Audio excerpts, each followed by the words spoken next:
Tart, fogom.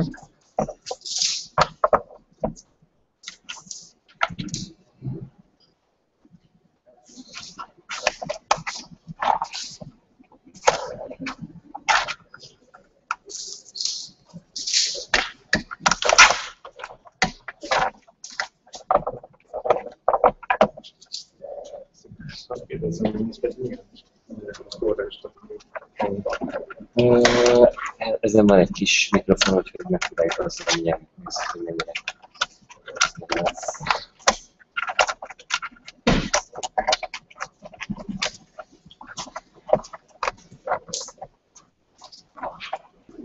Csak meg kell helyt a hangot rádugni, de mindegy.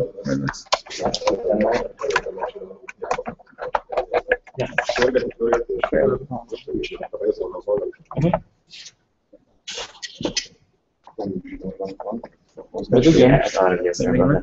Bedugjam? A lila is nem lesz.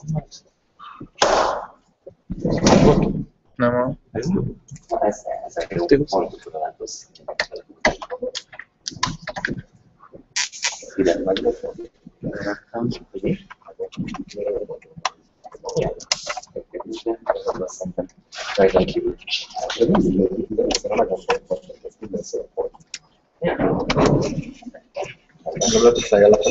Nem, pont jól van. Akkor fejjel felé lenni.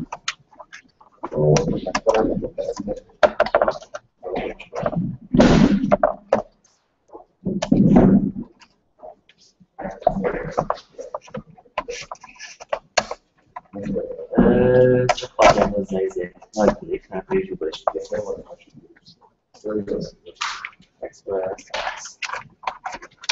Nagyon megszólal.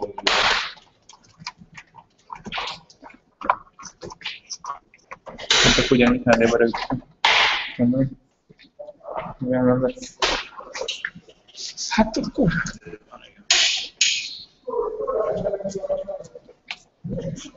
A hangot nézzük meg, mert az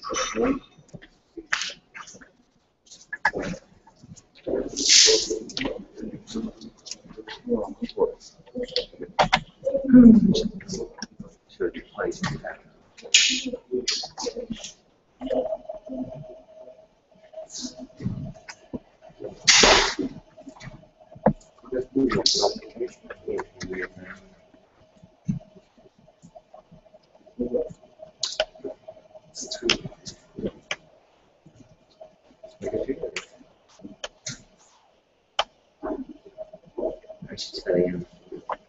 Kapcsát tehére?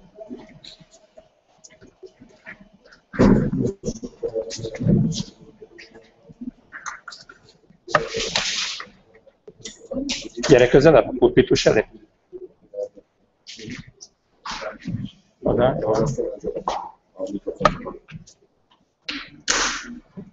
Nézzük. Csak ma kell mozdulni.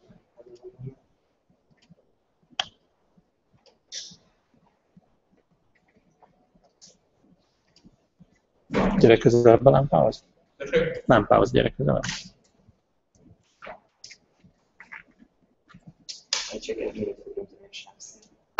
Lépjél le, Démon?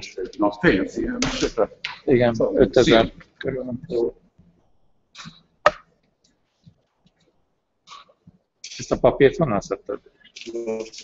Ugye totál sárga, megsárgult szem. Tartsad?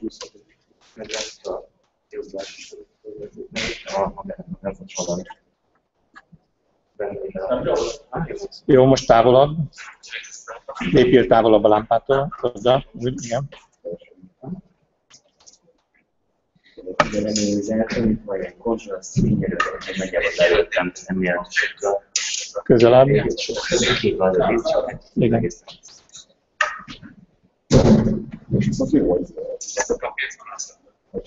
Jó, oké. Csak ami lehet volt, a lényeg, hogy kimentett. Menjél oda most, légy szíves a pulpitushoz. Mutasd az arcodat.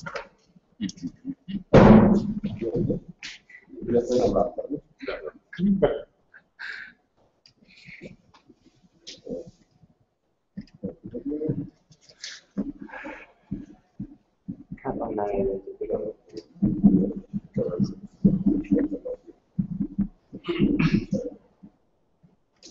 előadókat. Ezt a linket csak nézem, hogy nincs. Ez a lámpa, de így nem.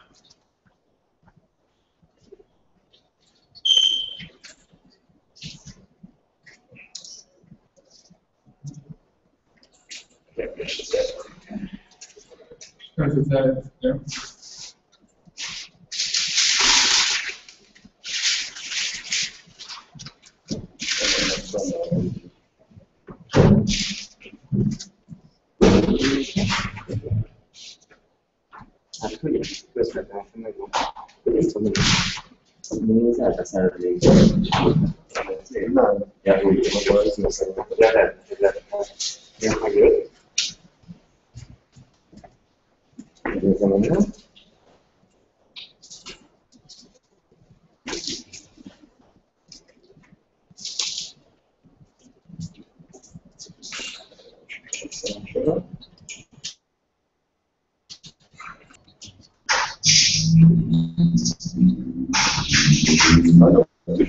Teljesen.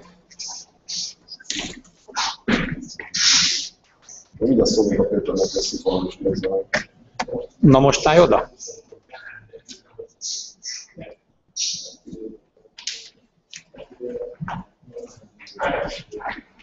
Pulpitushoz állj oda. Lejött a lámpa?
Az meg alapomat.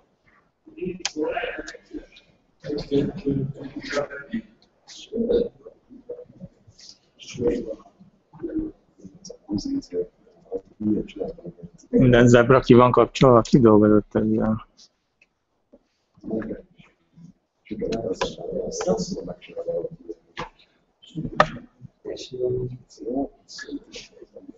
Ja.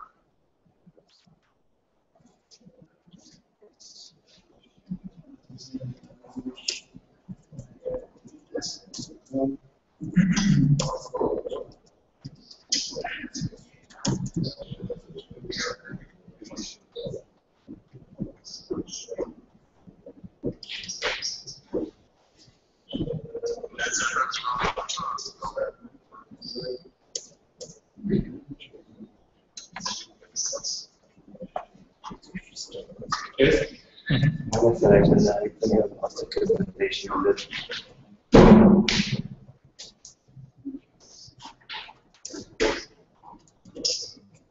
Picinetet is lesz. Jó.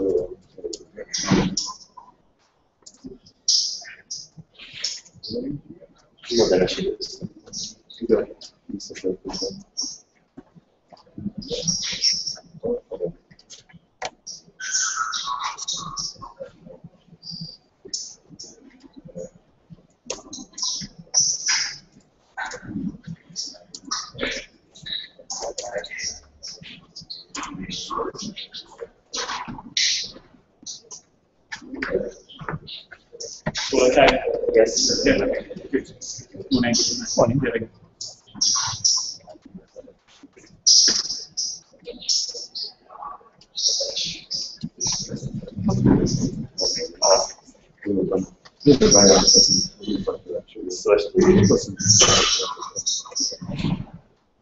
No, elmegyek.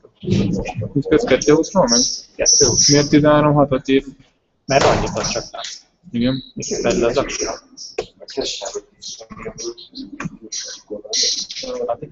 Kereső lenni. Persze a kereső erre van rá.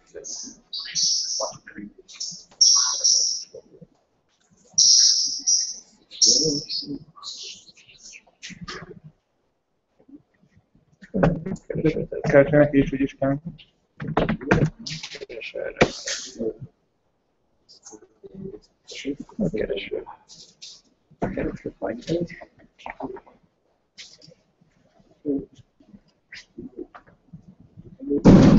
Mondjuk, ha fixel majd végig, akkor nem nagyon kell kereső. Ja, igen, mert a keresőnél innen jön a kereső. Maximum Hát mi most? Onnan vagyunk. Ezt a kamerát hagyja meg, ezt most nem hagyja meg. Most viszonylag.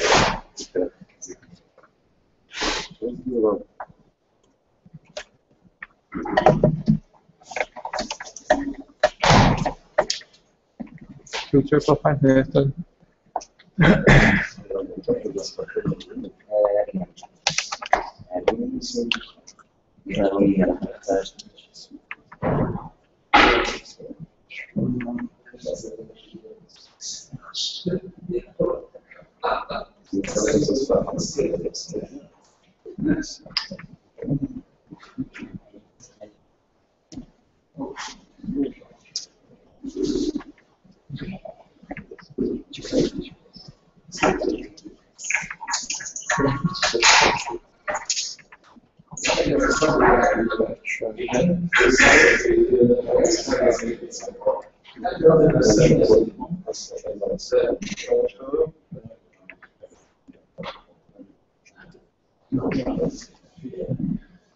Oké.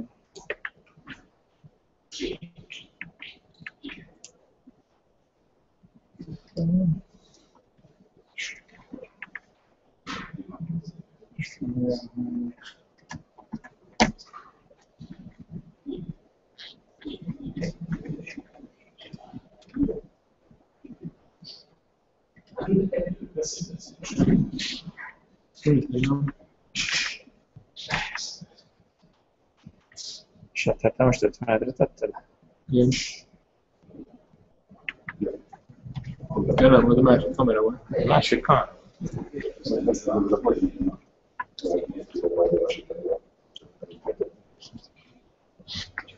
És ezt ne felejtsük el. Illetve a mikrofon még nem kell.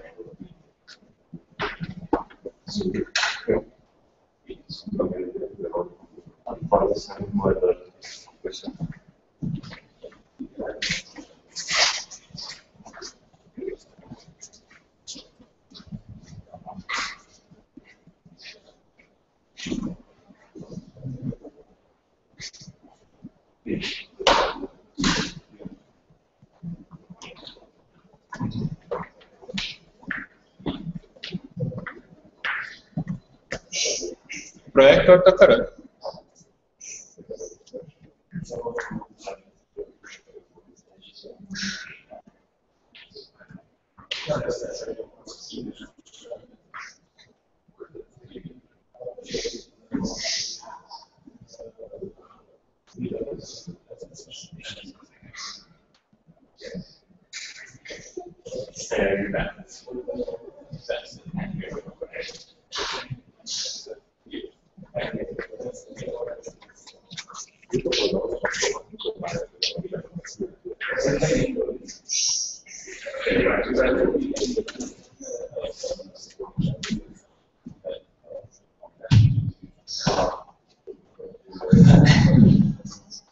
Na, mikrofon 1, 2, 3. Mindjárt.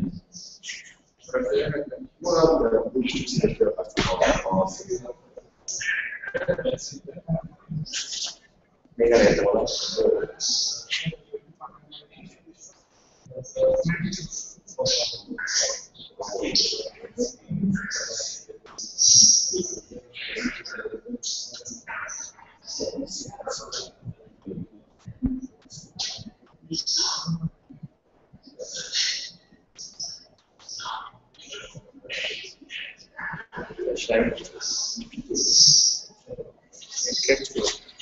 Jó, akkor itt minden.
Ennyire rövid a kábel?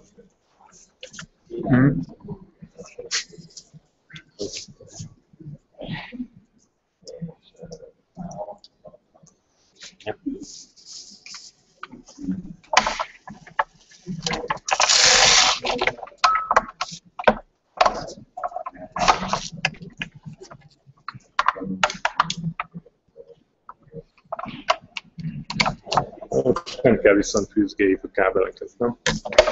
Nincs jelentőség. Ja.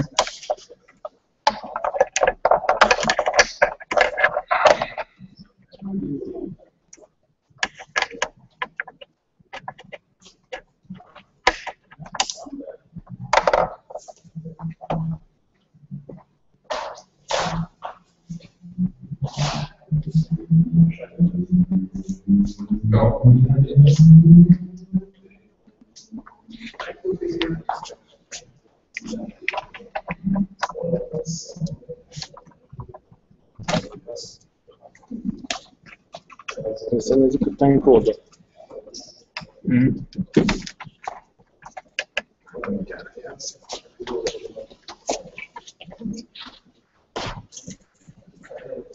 Jó, ez okos. Mert egyébként... Nem, és már mindjárt építem.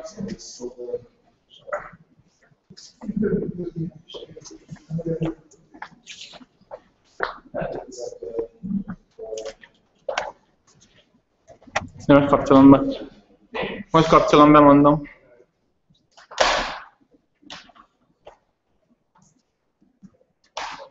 Nyolc óra 57 perc, 11, 12, 13, 14.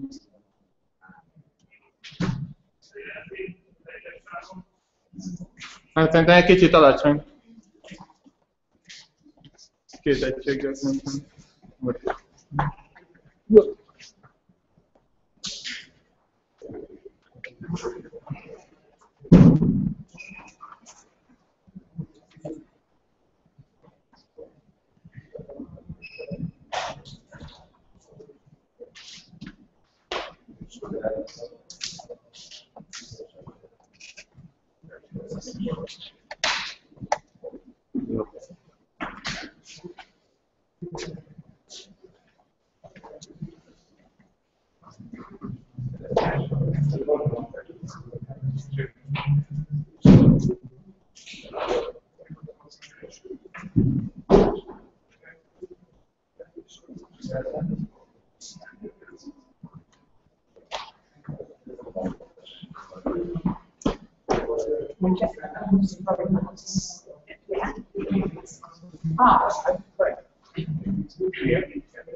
Oh, you do? Oh, thanks very much.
Okay.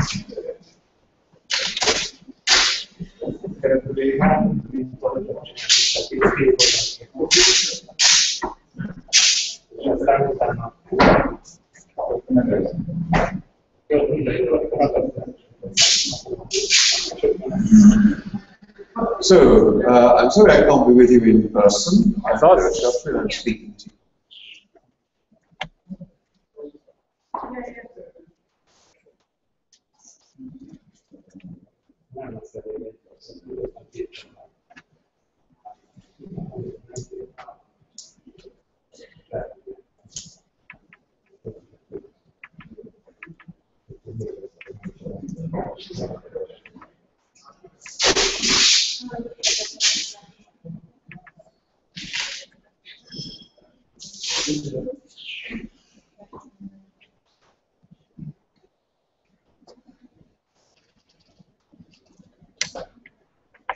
Állítható a színművéseket.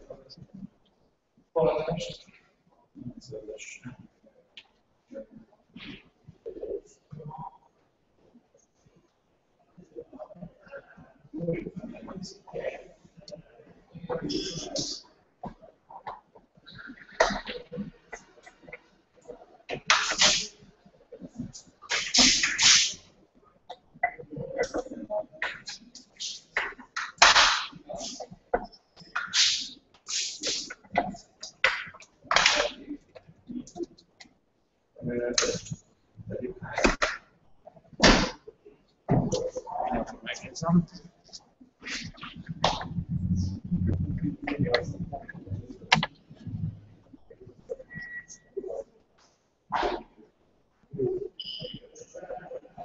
Jobb, kevésbé zöld.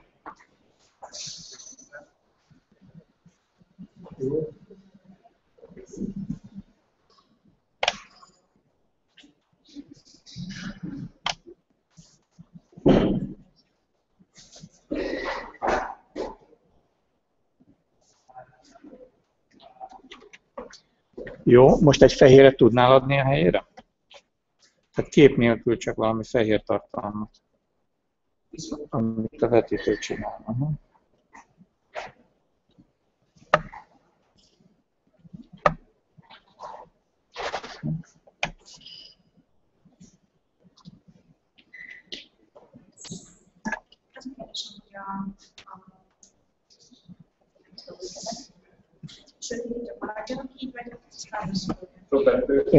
Maradjon így. Igen. Aha. Vigyük le midbe? Vigyük le high-ról midbe a color temperature.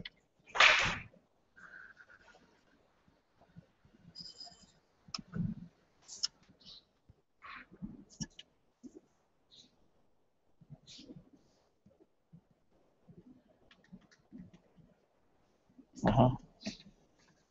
Sokat nem változott. Jó, hát akkor maradjon így. Oké. Okay. Jó, köszönöm szépen.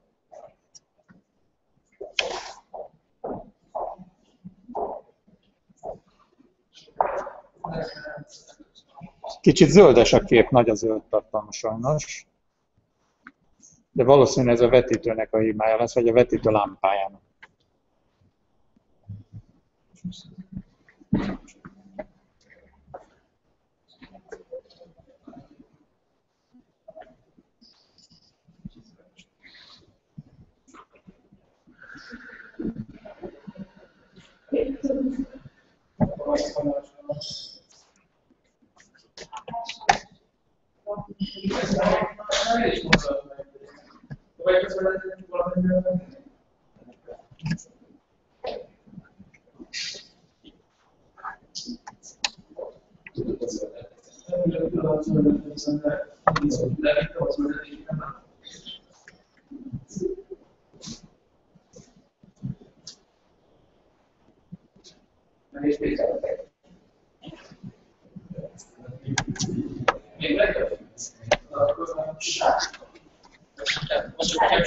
Hát inkább sárga legyen, mint zöld. Tehát...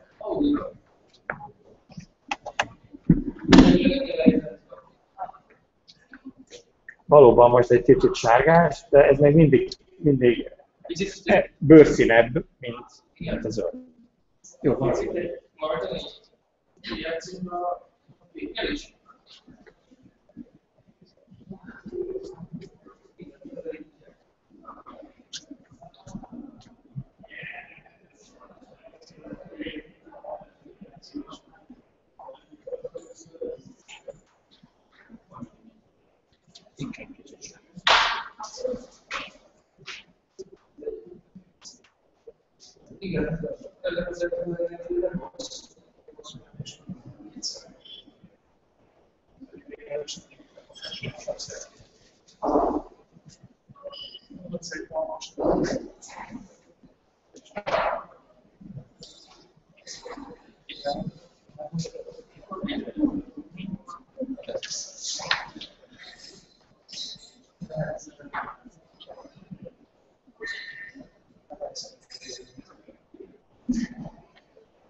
Csak úgy meg vagy beszélünk. Századvég is nem. Egy kamerán.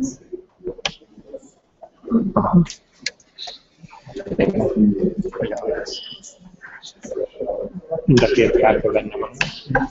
A kettő forrás. Jó, hogy többet itt akkor meg cserélni kell. Ez a hely neked elég ahhoz, hogy cserélni.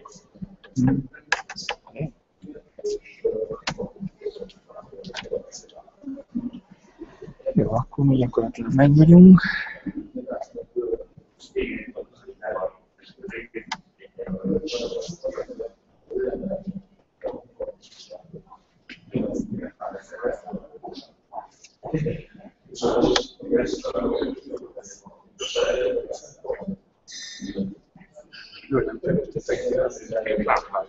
De,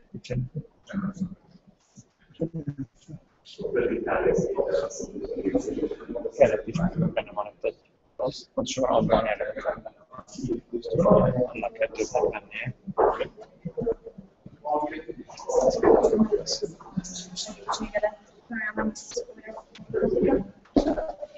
A jobb így, mert ennél közelebb van. Az egy kicsit.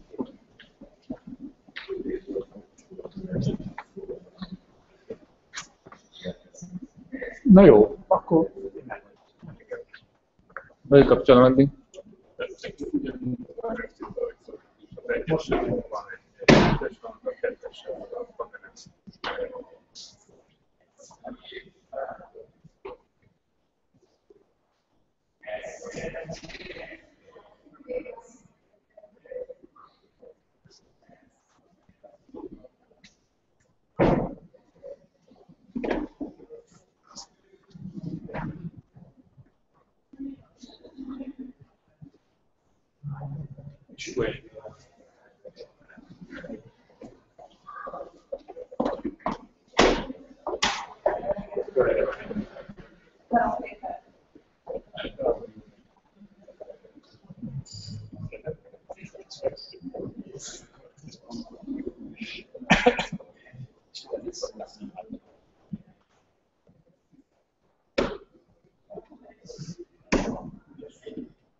Szerintem jó lesz, tartom a képet, megírod, de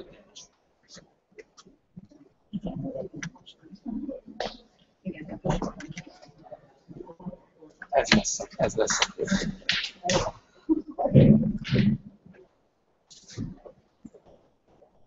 Tehát a legtágabb, amit többnyire adok hozzá a beszélgetés alatt. És aztán igen, és aztán lesz egy közösség. De csak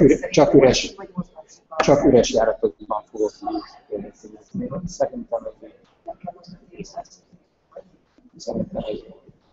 a tágakban teljesen olvasható, szűkebben meg csak a fel. Az meg furcsa lenne. Az furcsa lenne, a másik reakció az nem megy a másik oldalra. De akkor is csak az a mértéktartó egy kicsit. Nem, azért kérdezem, hogy akkor ez így lehet teljesen.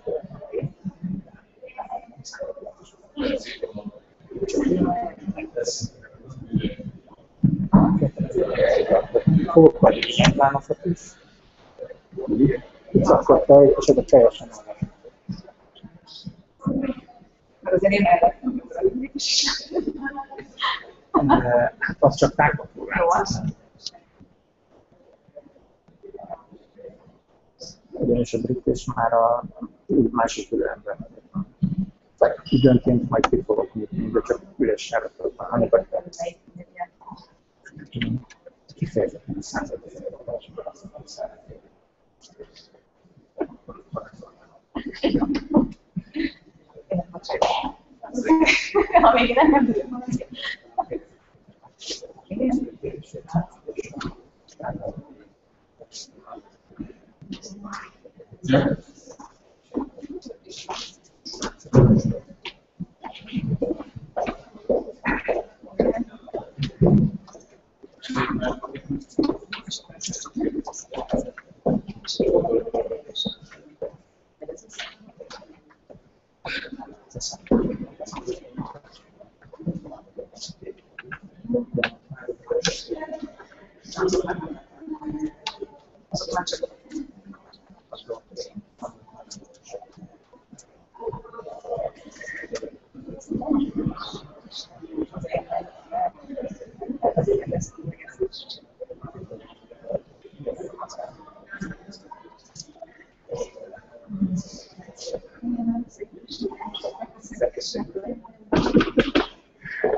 Ben and I have been working very hard. I bet. I don't know how well things have been working. I'm sure you could at least match that.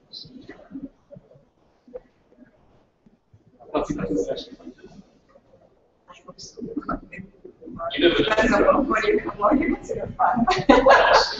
stimulating. Yes, I hope so. Yeah, we have very good people. Yeah.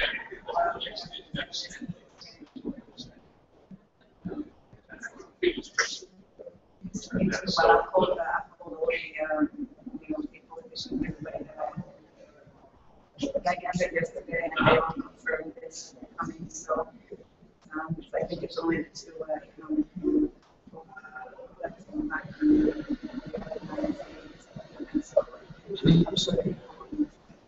Yeah. I bet there's been running around right now, very controlled, organized. Yeah, full on. Cool. Right, I'm going to leave my notes up here so I can track them around. And we can also learn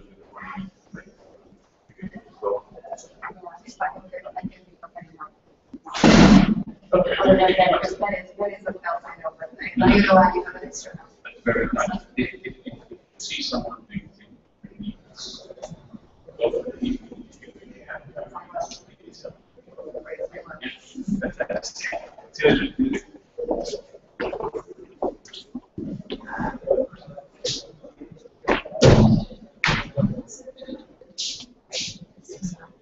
Hangot nem tudok szerezni, vagy csinálom, de meg lesz az szeret, ha csak de a hangjának valamit lehet. Na? Jó, csak Ha szépen mosolyogsz rá, akkor esetleg ő tud segíteni. Kevés biztos, hogy simán úgy, hogy kevés.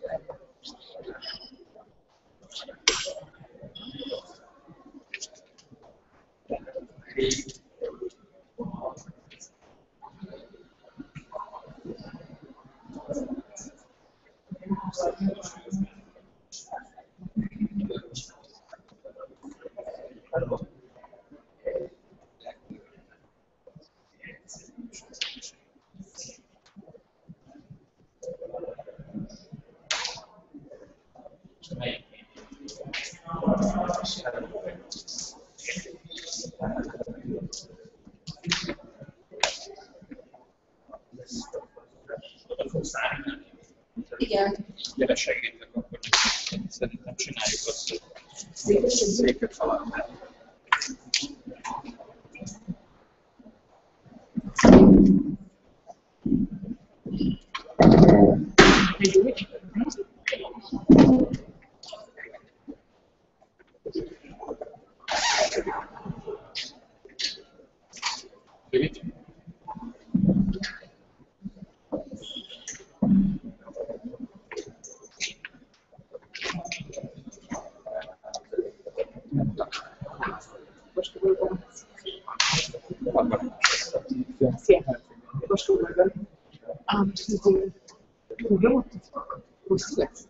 Hosszú lesz. 2-3 délután.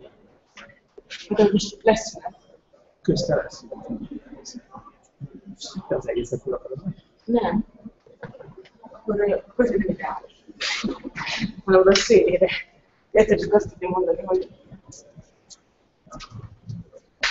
Ja, viszlát.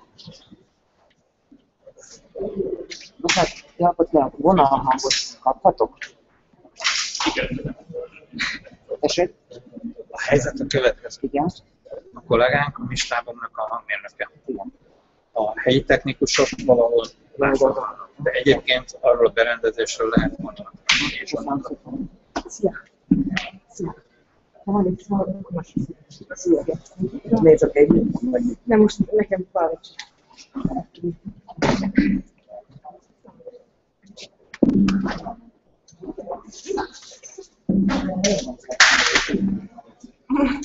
Nem, már volt. Igen, mert az emberek néztek meg, hogy az októban is, hogy járnak. Igen. Köszönöm. Mindennek.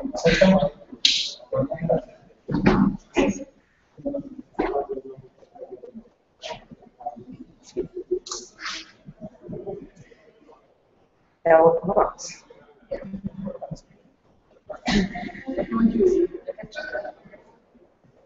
Tudod, hogy ki kell. De viszont jönnek már nekem be.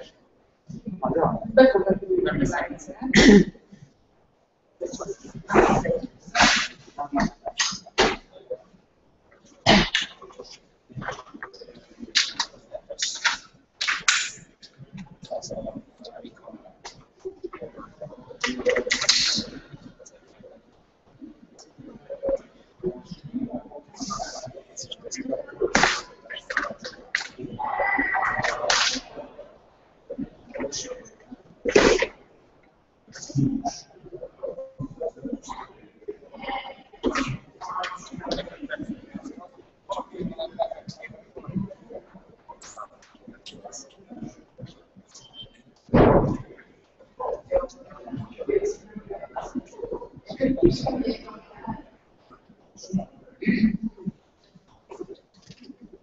Hova tudtad be a célt? Mindjárt.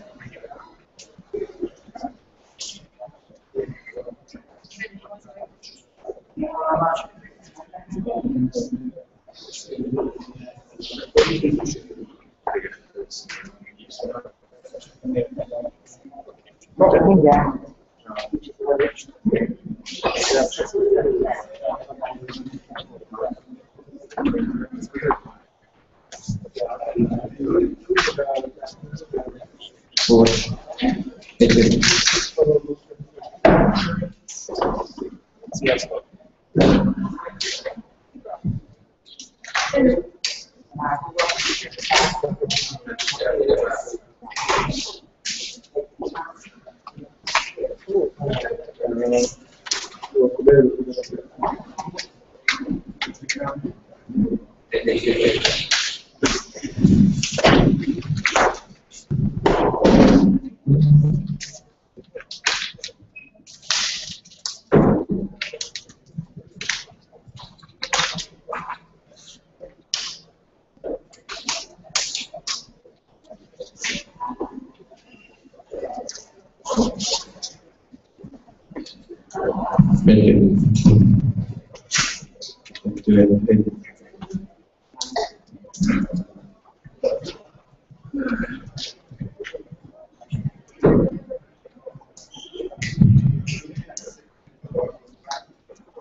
Bocsánat, egy picit beszélni a mikrofonban, csak próbálom.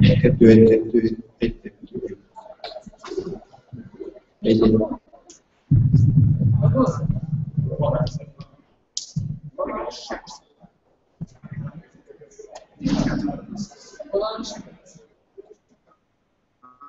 Semmi. Én kirakom.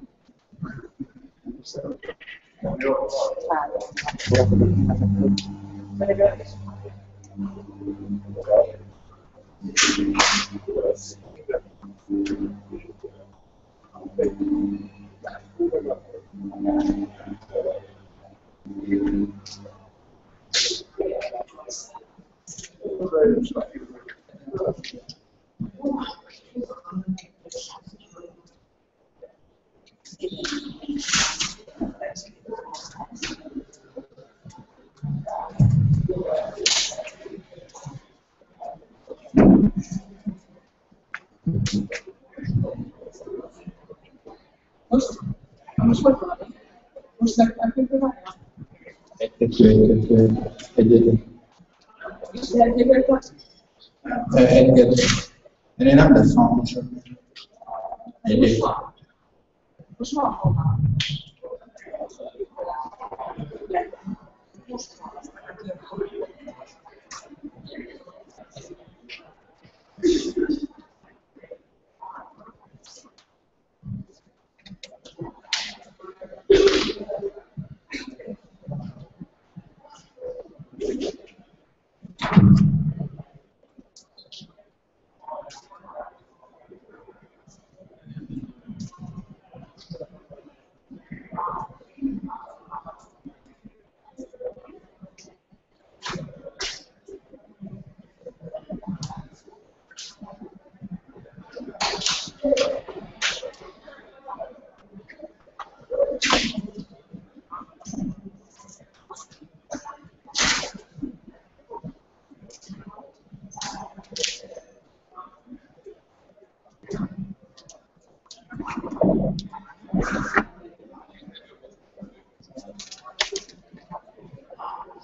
Kicsit beszélni van a számolja.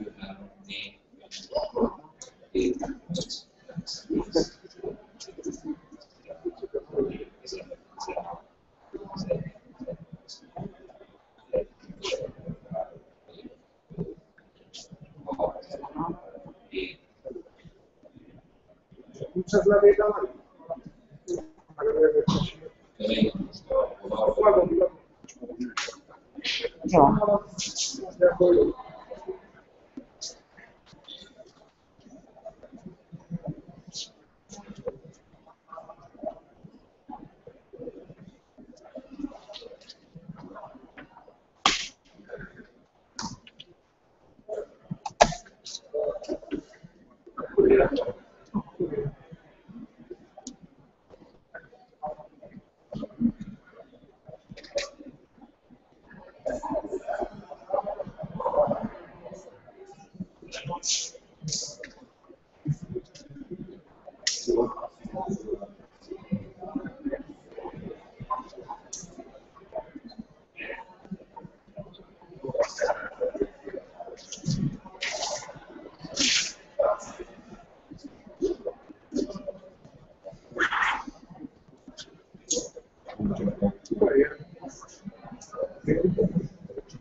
Az chip lesz, vagy mágnes, vagy mire? Semmi. Szóval, hát így csipesznek mondhatnám, de semmi tartása nincs, úgyhogy oda szépen bepasszítottam, hogy nincs hurikának, nem jön le. Sőt, pont szállványotokkal mozog, úgyhogy ez a tökéletes.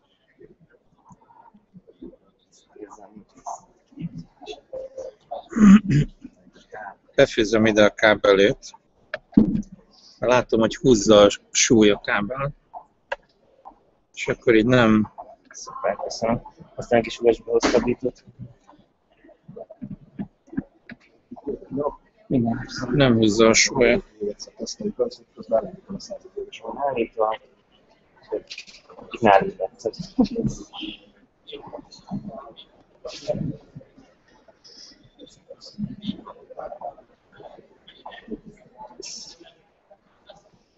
Jó lenne, ha nem kell.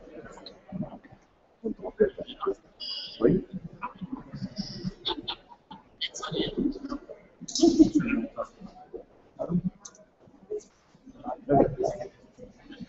Még azt kell nekem.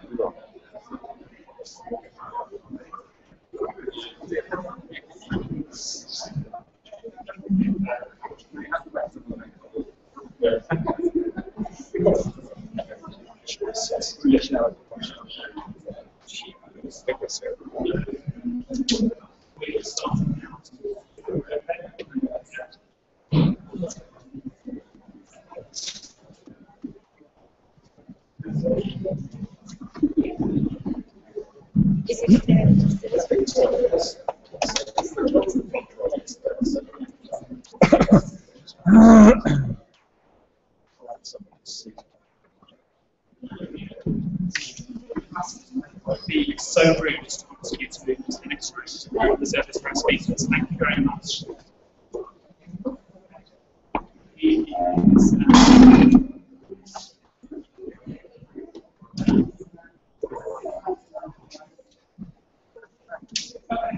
Dénes, te tudod.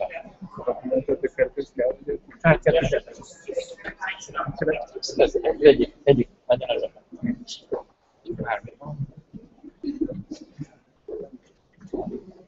Meg kelljen keresgélni. Minden rendben van. Hát, tudok, 9 éveket. Itt fogja. You wouldn't dare to sit. Right? That's the priest again. Do you think I can sit here without disturbing your view?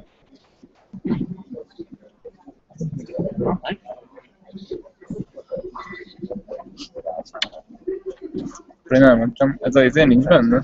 Hátrébb hozom inkább.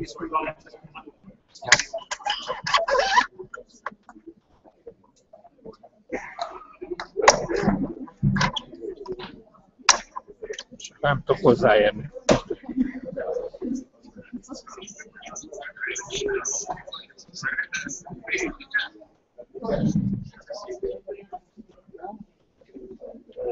Van jelen az egyesen? Mind a kettőn van jelen. Igen. És a zsetet nem kell beállítani? Majd beállítom. Ha kell. Ladies and gentlemen. Ladies and gentlemen, thank you very much. Welcome to the British Embassy and to our conference on EU reform. This is a conference jointly organised by the Embassy and also by the Századvég School of Politics Foundation. My name is Ben Lockock and I'm going to be the Master of Ceremonies for this morning. I will be taken over ably by Dr. Orsia Tomasic this afternoon. I think demonstrating that is very much a partnership between the two organisations. Before I invite the first speakers to come to the podium, I just want to go through a couple of housekeeping points. The first one is, obviously, this is a no smoking building. That extends to the secure parking area outside, so please do bear that in mind if you're planning to go outside for a cigarette. In the case of a fire alarm or any other alarm, please just wait for instructions from the embassy staff. And if you haven't yet found them, the bathrooms are through the old banking hall downstairs. So that's the boring stuff out of the way. I'd now like to invite the Ambassador, Jonathan Knott, to come and give a few welcome remarks. Please.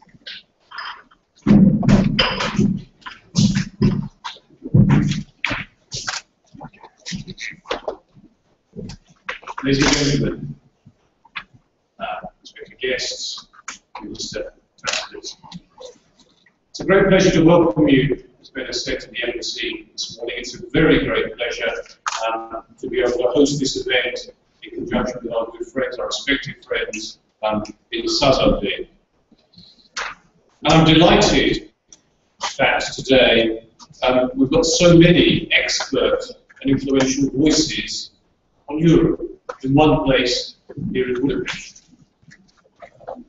So very grateful to Mr. Jury in particular for giving us some opening remarks, and to our visitors who travelled from London and from the Netherlands to be with us today. It's a great opportunity, I think, for parliamentarians, policymakers, business people, and civil society to discuss face-to-face some of the most important issues we face in the EU today. It's often felt recently as if there are two debates going on about the EU. One about sovereignty, democracy, and accountability, and the second one about economics. There aren't two debates. There's one debate. Getting the economics right won't persuade our people of the merits of the EU. Other changes needed in addition to that. But getting the economics right is, of course, absolutely necessary. Today's conference, today's panels, today's panelists will bring all of those issues together. I know that some commentators in Europe argue that the UK is disengaging from the EU. That also is wrong. As you'll see in here today, the UK is not only engaged, but is at the heart of debate on how to make the EU better and sustainable and fit for the future. The UK wants an EU that's more competitive, more democratically accountable, fairer for those outside the Eurozone, and more flexible. The UK wants to see the new Commission President promote an open and efficient EU economy that creates jobs. That means delivering the Transatlantic Trade and Investment Partnership, TTIP, and other free trade agreements, for example, with Japan, India, and the ASEAN countries.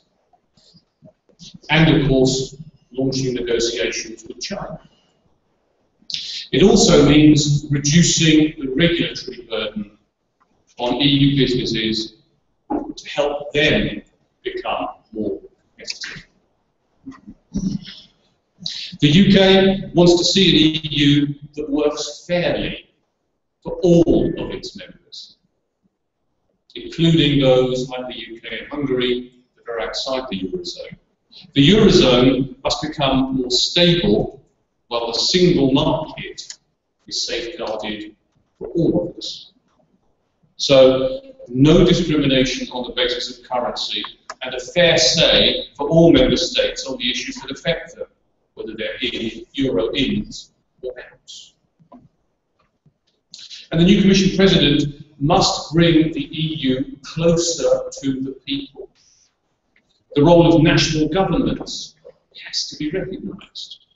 The views of national parliaments must be respected. And the principle of Europe when necessary, national where possible, must shape everything. The UK government, in partnership with UK business, has been at the forefront of efforts to improve EU regulations and legislation. We've done that because we want businesses in the EU to spend more time winning business and creating jobs than navigating inefficient or unnecessary bureaucracy. You'll hear today from Hungarian business people how inefficient regulation affects them. You'll also hear how the UK is trying to address this issue and what others can do to help us in Europe. The UK government is leading, along with the Dutch government, the debate on how and where decisions that affect European citizens are taken. The UK Balance of Competences Review, launched in July 2012, is ongoing, and you're all encouraged to contribute evidence to that review. It'll be the most comprehensive audit of EU decision-making ever conducted. It'll help to shape the debate on democracy, competence and subsidiarity. Today, you'll hear also from British and Hungarian members of Parliament on how they see the balance between national and supranational decision-making. These issues have never been more topical nor more relevant. Following the European parliamentary elections, where we saw a number of earthquakes, my Prime Minister said the results were a very clear message that the European Union can't just shrug off and carry on as before. We need change. We need an approach that recognises that Europe should concentrate on what matters, on growth, on jobs, and not try and do too much. We need an approach that recognises that Brussels has got too big, too bossy, too interfering. We need more for nation states. It should be nation states where possible, Europe only when necessary. And of course, we need people running these organisations who really understand and can build a Europe that's about openness, competitiveness and flexibility, not about the past. I hope this conference provides a platform for debate on these issues. I look forward to a fascinating discussion today and encourage all of you to challenge, to question and to contribute. Thank you very much.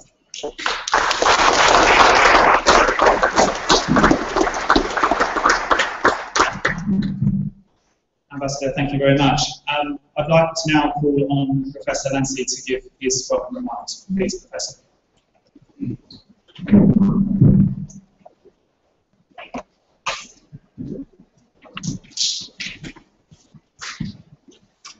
Ladies and gentlemen, I also wish to welcome those who show up this morning at our jointly organized conference. And I have to first of all to thank the British Embassy and Your Excellency to make this opportunity a real possibility for us to organize this conference this morning together and in the afternoon as well. It's a pretty long program, as I gathered from the printed program. I'm not a politician, and the foundation I represent here as the president of the Századvég Foundation is not a political organization. Therefore, I can't follow, in terms of political statements, those of Your Excellency's words. But I myself, as a representative of Századvég, which is noted in Hungary, maybe for the foreigners, I would like to introduce our foundation as one of the oldest think tanks after the regime change in Hungary. We, despite other organizations, we proudly accept the label that we are a moderate right-wing think tank, which means, like the Heritage Foundation in the United States, when there are Republican governments, the Heritage Foundation is always behind those governments. The Századvég is behind Fidesz governments, and we are proud of it. We are a partisan think tank. As a think tank, it means that we are supposed to be quicker and have more novel ideas than any government members could have. Whether we can meet these demands, I don't really know. I hope we are able to do that. But this conference is part of our concern.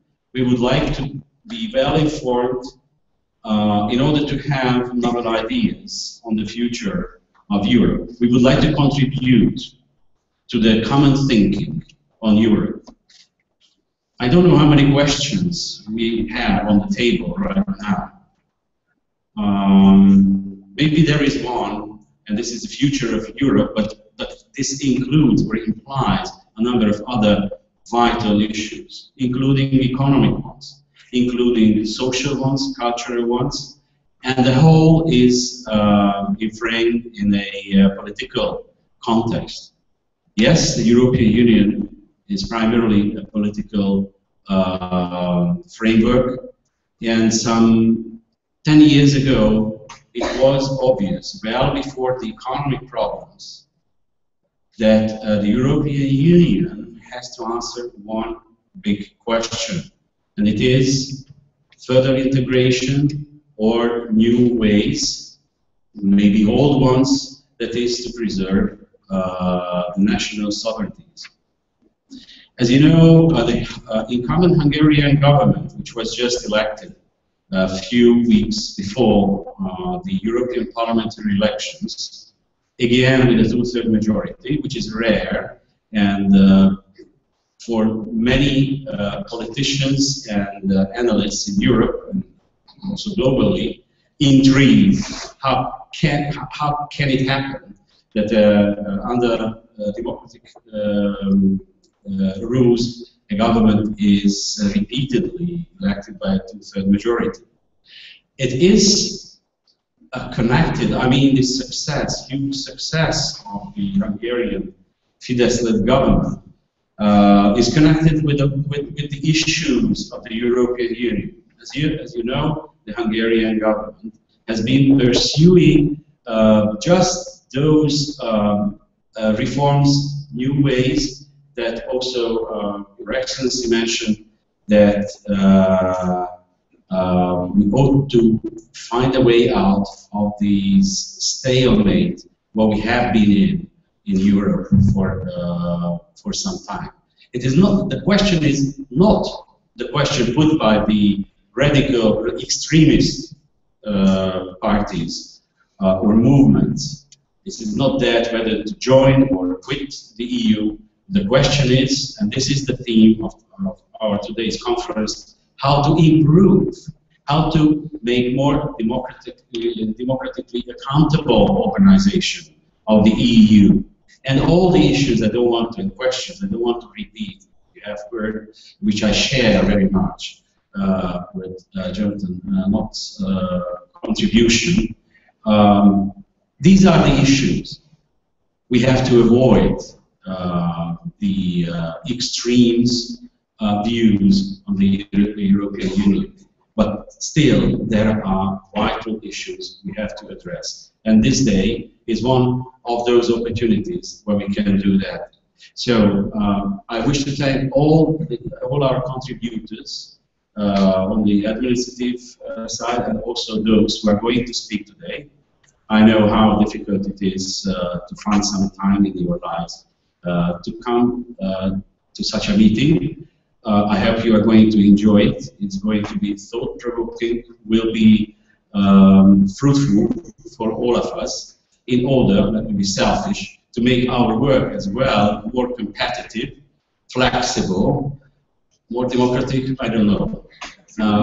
Maybe we would like to be really a think tank of innovative ideas. And thank you very much for coming to share our efforts. Good luck for the whole day. Thank you very much.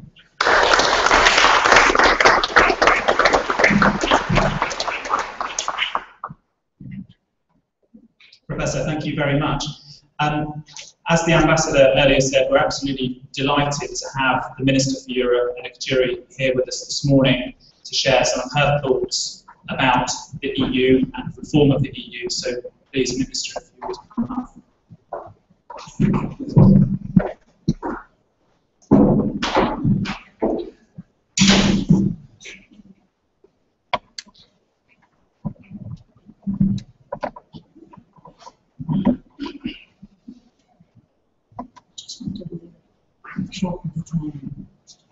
So, Excellencies, Ambassador Mott, colleagues, ladies and gentlemen, for me it's really a pleasure to be here today, this morning. And Ambassador, you couldn't have convened this meeting here today, with a better timing than it is happening now. We are all in Europe in the making and shaping phase. We are in Hungary in this making and shaping phase with the new government to be set up tomorrow. And we are just after European parliamentary elections, so there is a must for change, for renewal, and not just from an institutional point of view in Europe, but also from a content point of view. And in your introductory speech, Ambassador, you were making very clear reference to that. So I find very fortunate the timing and to speak about this issue, to speak about this challenge when you are making and shaping important things, both in Hungary and in the European Union, with a strong commitment for something very good. We have to understand our homework from the voters, both in Europe and in Hungary. There is only one danger, if I may call it a danger, in this, or with this making and shaping. If you want to not just a renewal and a rethinking, the danger of destruction is very high. And I very much hope that this renewal, both in Hungary and in Europe, will not bring us to destruction, but will bring us to a better doing, a better making of our common space. Let me start with some important thoughts on ideas, which are very much important for Europe, for us. You were making reference to those ideas. And it would be completely stupid to try to distinguish ideas and separate ideas from economics. It's impossible, and from economic life. And then let me go on with the evaluation of the present situation in Europe, and to come to the what to do and what the common points in British and Hungarian EU policy I see at this stage. So, ideas, which are important, and we couldn't live without ideas, and this country and Europe would not be the same without ideas. And we have to mention them, especially under the burden of so many important anniversaries, round anniversaries this year. Not just the D-Day 70th anniversary tomorrow with big celebrations in Normandy, but the 100th anniversary of World War I, the 70th anniversary of the Holocaust, the 25th anniversary of Hungary's change of regime, 15th anniversary of NATO membership, and the 10th anniversary of Hungary's accession into the EU.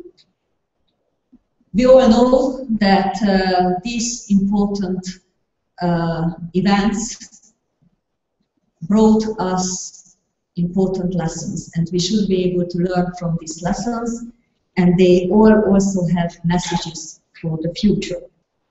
Messages like that freedom is the most precious value for us, that European integration was born on the idea of reconciliation and the pooling of resources, that the free world didn't mean the Cold War with the power of deterrence, but with the force of attraction.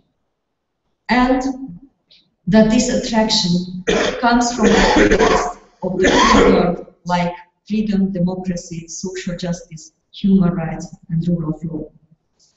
And we have to all this bear in mind for that in Europe, the reunification and sharing these common ideas is not a finished business, it's an unfinished business, and we still have to work a lot for a real and complete reunification of the continent.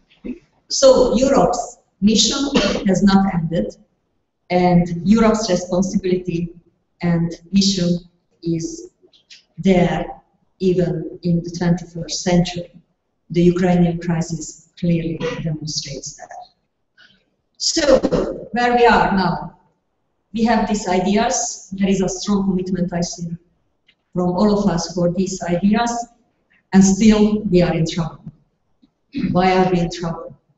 First of all, because in crisis times, in economic crisis times, ideas may sound nice, but when you have everyday problems with living, and many citizens in Europe have everyday problems with their living, then ideas may lose some of their attraction.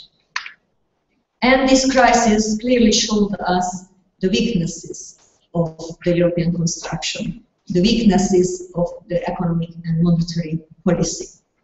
The common currency, which is not, not a British or a Hungarian currency, but at least in Hungary, we are very much dependent on the health of the common currency. So we know that there were very difficult moments for the common currency, and the crisis, which started as a financial crisis and became a very deep economic crisis in the real economy, is still here with us. And we cannot pretend to say that we are excellent crisis managers. The usual way of crisis management was enough to save the common currency.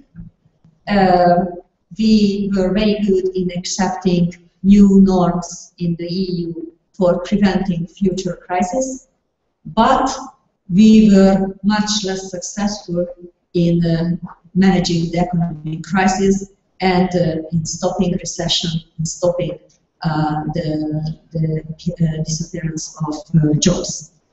And what matters to our citizens is whether they have a job, whether they are able to ensure a decent level of living for their families. And until we are successful in those fields, well, I don't think we will be called good crisis managers. Of course, in crisis times, political leaders, political institutions cannot be popular. And we see that the people now see the EU more like like the cause of the problem and not part of the solution. They may be wrong, but there is one thing which is for sure, that we cannot neglect this kind of sentiments, because these kind of sentiments are clearly shown on the parliamentary election results.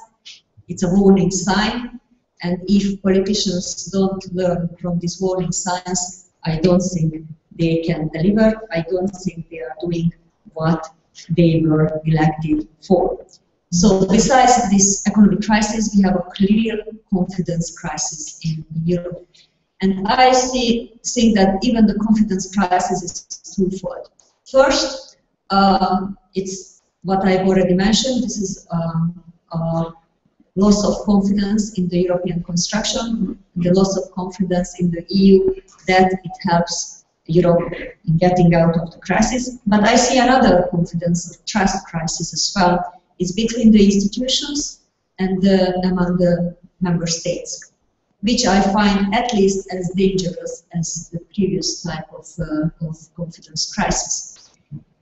In Europe, and this is how I started from the ideas, reconciliation was extremely important. Solidarity has always been very important. And I see some of these ideas has been weakened in recent years. Member states are challenging one another on certain issues. Member states are challenging some of the common foundations of the European construction for political purposes, for example, and putting certain member states in difficult situations by this being challenged. There are new cleavages now in Europe. Cleavages, we hoped they would disappear.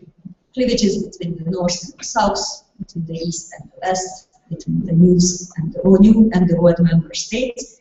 And instead of having these cleavages just disappearing, I think they are becoming stronger, which is not serving the common European interest. So, what comes from all that? And Ambassador Nost was already making very clear reference on this and on what to do and what is our mission. How to regain the public support and how to have these privileges disappear, not in the too distant future, because we definitely don't have any time to lose. First of all, on this how to do, my point number one is that we have to concentrate on the content of European politics. And we have to agree first on what our priorities will be in the forthcoming, let's say, 5 years. Instead of institutional struggles and procedures to be discussed, we have to set these priorities. That's why I'm extremely pleased that last Tuesday, when our heads of state and government got together for an informal meeting, we avoided a very deep trap, and we managed not to fall in it. Because the danger was that we just, under constraint, we just concentrate on institutional procedural issues and not on the content. But after that dinner, I'm, let's say, a bit more optimistic that we will start thinking of the content and on the priorities. And Herman Van Rompuy, the President of the European Council, will tour around Europe and talk to the government's representatives and speak with them on the priorities for the forthcoming 5 years. And after the dinner, he already mentioned the growth, jobs, competitiveness, deepening of the economic and monetary union, climate energy, consolidation of the area of freedom, security and justice, and strengthening the EU's external action. So these are the directions where Europe should concentrate in the future. And I very much agree with that. Of course, the devil is always in the details, but I think this is the right direction. Point number two, that we must focus on subsidiarity.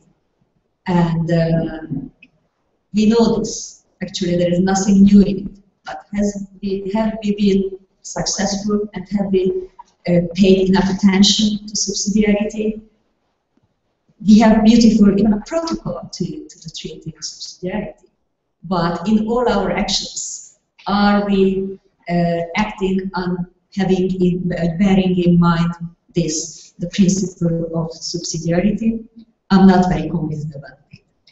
For me, subsidiarity means that you do everything that you can at the lowest possible level, and you don't want to push up things to the European level, because, and this is, I think, really the lesson from the last years, that there are things on which we definitely don't need common rules. There are certain areas where we need stronger common action, where we have to enhance European cooperation. In energy policy, we are clearly behind schedule. In 2011, during the Hungarian presidency, we said that by 2014, we will have a European common energy market. We said that by 2015, we will have a perfect network of interconnections for energy infrastructure. Where are we with these projects? We are behind schedule, behind our own goals, and the realization of our own goals. On banking union, this is a lesson learned from the crisis. We need a truly working banking union for the Eurozone with a voluntary accession of the non-Eurozone countries. So this is just few areas that I mentioned, which will be reasonable to go deeper in European cooperation. And there are areas which are under attack, which has to be defended, because, as I was mentioning it among the challenges, that some member states and politicians are challenging the foundations of the European Union, like the 4 freedoms. Well, I don't think the European Union could work without the 4 freedoms. So I think here the task is to preserve what we have already achieved and not to go along unfounded accusations. And third area where we need definitely less Europe, where we have to respect national competencies.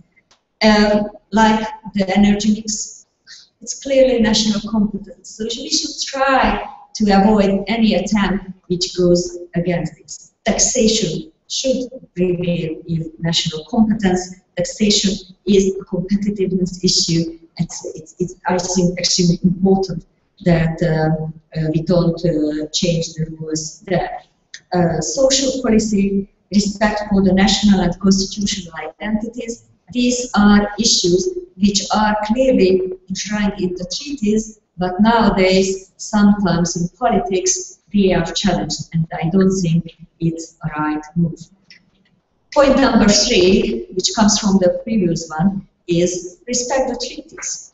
The European Union is not just a community of values. It's not just a group of wise people getting together and saying nice words about values. It's also a community of law. And if you don't respect your own rules, and it has to be true both for member states and institutions, you are lost. And you cannot live in a community unless you respect the rules which were adopted by all the members of the club.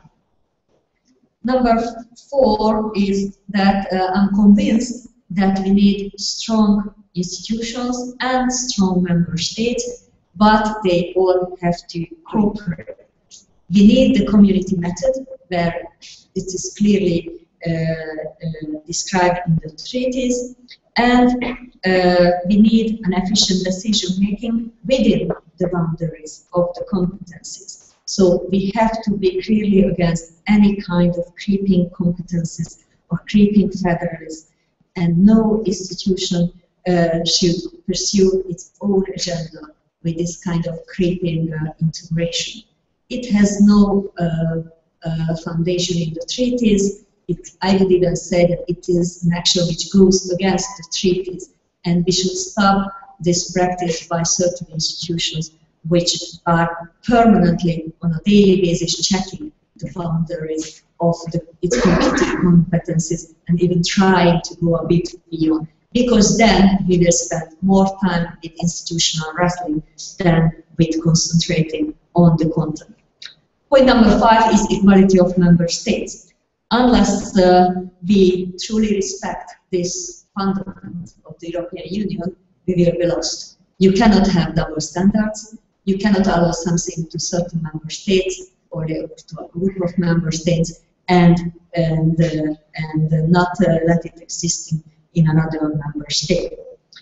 And finally, and this is my last point concerning what to do, is the unity of the European Union. I mentioned the privileges, which I find dangerous. And there are certain differences even now. If you look at the Schengen, non-Schengen differentiation, the Eurozone, non-Eurozone differentiation, I mean, it's a matter of fact, it's there, and I don't think anything bad in it. But if we want to build up new walls instead of destroying them, new walls not in the physical sense, hopefully, but new walls in the sense of creating obstacles that transition between these two kind of groups is guaranteed, then we destroy the unity of the European Union, and I don't think it would serve the interest of any of us. Very shortly, on the very timely question of what to do with the institutions, because I said that we have to concentrate on the content. But of course, we all know, we all read the international press, that we need new men, women for the new position, for the positions, for the top jobs in the European Union.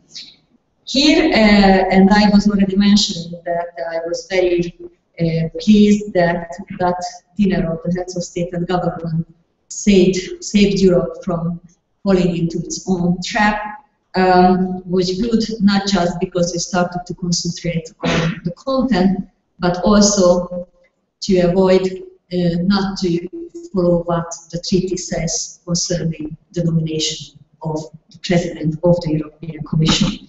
Our position was very clear. There is no automatism. The treaties don't know anything like Spitzencandidate or top candidate, and at least heads of state and government should behave according to the treaties. And it's not just because we want to respect the treaties, but also common sense and the political situation dictates that. I just read a recent study by the Advanced Market Research, it's an institution based in Düsseldorf, which interviewed something like, if I'm not mistaken, 12,000 people, voters and non-voters. And there are very interesting findings from the survey. Less than 9% of those interviewed political parties. And then less than 30% of the respondents were aware that they voted in the European elections and directly supported one of the European political parties' candidates as the next president of the European Commission. And I haven't mentioned the turnout yet, which is important, because if we want a parliament to be the most legitimate institution of any community, then it's vital how many people cast their votes at those elections. So I think it clearly says that people were not very much motivated when they casted their vote on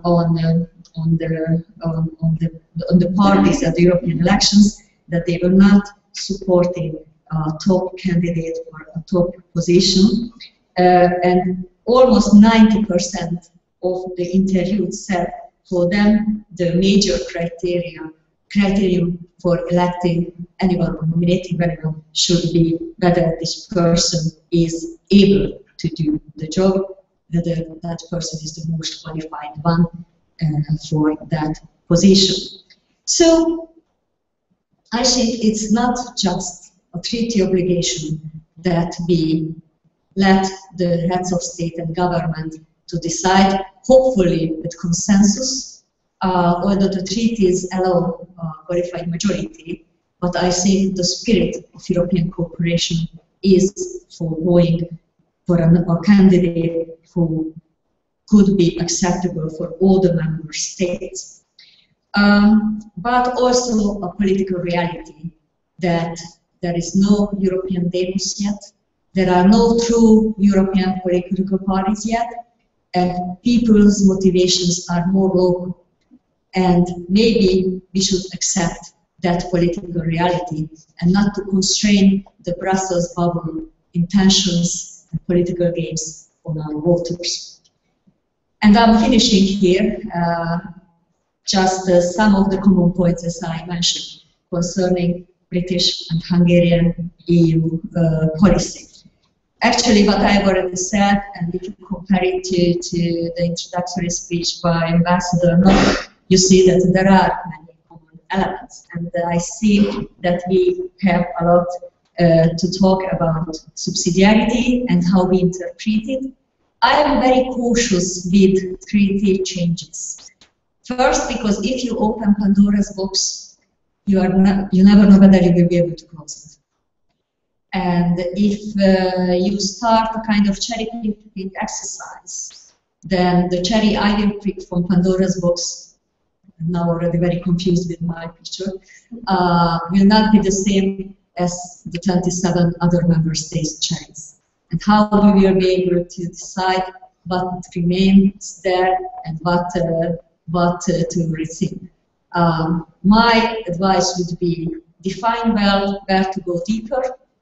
On the rest, just say it's enough, and not to interfere where the EU has no say. So a more selected approach and a much better implementation from a subsidiarity point of view would be my advice to avoid treaty change.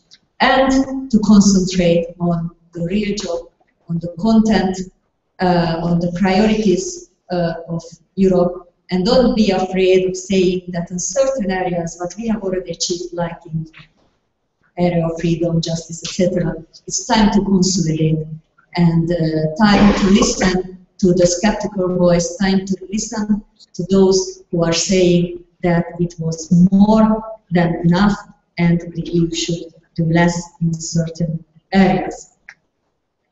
And we have a mission. We have a mission towards our neighborhood, both to the east, both to the Western Balkans, and yes, both to the south, to Northern Africa. And here we definitely need to unite our strengths, creativity, and ideas. Whether we are, I said we are not very good economic crisis managers, at least we should be good political or yes, political crisis managers. We have to study how to be good political crisis managers, and when you are in almost a war situation on the east, how to remain credible to those who were so much attracted by the European ideas I was speaking about at the beginning of my speech, and to see also the opportunities in this neighborhood and enlargement policy. Of course, Hungary is an imminent neighbor to both to the Ukraine and to the Western Balkans.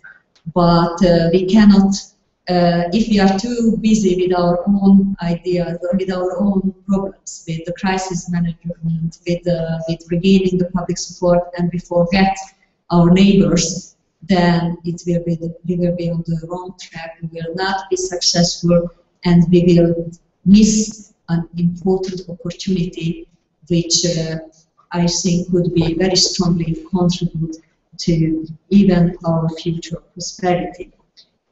So we have a mission in these areas, and I started my introduction mentioning about Europe's responsibility and mission, about the job we all have to perform, and I very much hope that this kind of exchanges of views, this kind of intellectual exercises will help us politicians in having more creative ideas on what to do. So thank you very much for the organizers, for you, Ambassador, to the Századvég Foundation, and to all those who came here today to lecture and also to listen, because I want to learn from all you what you will be saying during this day. Thank you very much.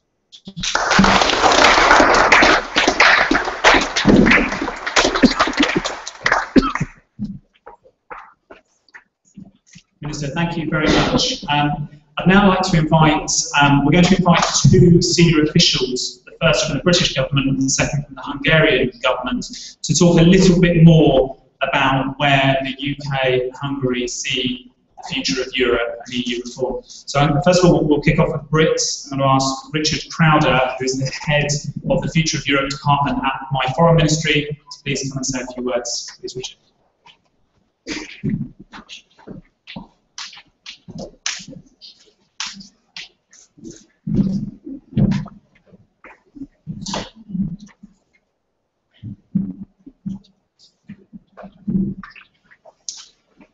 Good. Ambassador, Ministers, Excellencies, ladies and gentlemen, thank you very much. It's an enormous pleasure to be here in Budapest and for what looks like a fantastic conference. So thank you very much for putting this together today. In coming to Budapest, my mind's taken back to the previous occasions on which I visited this wonderful country. The first was actually back at the beginning of the 1990s, when I was a student. And like so many people in my generation, I travelled into Eastern Europe just after the Berlin Wall had come down. And it was a fascinating experience, and obviously a wonderful feeling of openness and new opportunities. I then came back for a second time at the end of that decade with my wife. We were engaged at the time and about to be married. It was in the summer of 1999. And I don't know if you remember, during that summer, there was a particular phenomenon of a solar eclipse, which could be seen across Europe. It's relatively rare that you get an eclipse of the sun with the moon covering it during the day. And I remember watching this with my wife in a little town near Lake Balaton. And the town had put on a sort of fete for the occasion. And there was lots of celebration. But it's an extraordinary phenomenon for those of you who've seen it, an eclipse in the middle of the day where suddenly the sunlight is cut out and darkness takes over. And it's one of those moments which, if we were sort of living in a previous era, in the Middle Ages or the Roman Empire or something, there would be lots of astronomers who say that this was a terribly important portent of changes. Well, 15 years ago, as the Minister has reminded us, there were many changes afoot in Hungary and other countries in Central and Eastern Europe, accession to NATO and the prospect of accession to the EU. I don't think, unless I've got my astronomy wrong, that we have an eclipse in prospect this summer.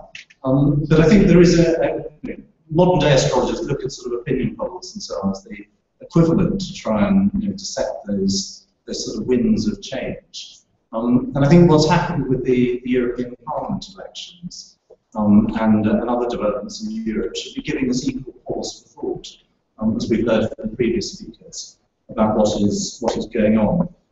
So we've seen the strong showing for so-called fringe parties in different countries in Europe, the UK Independence Party in the UK, the Front National in France and elsewhere.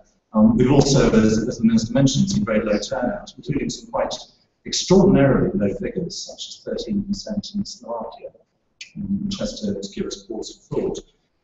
Let me just repeat comments that people have been saying around Europe.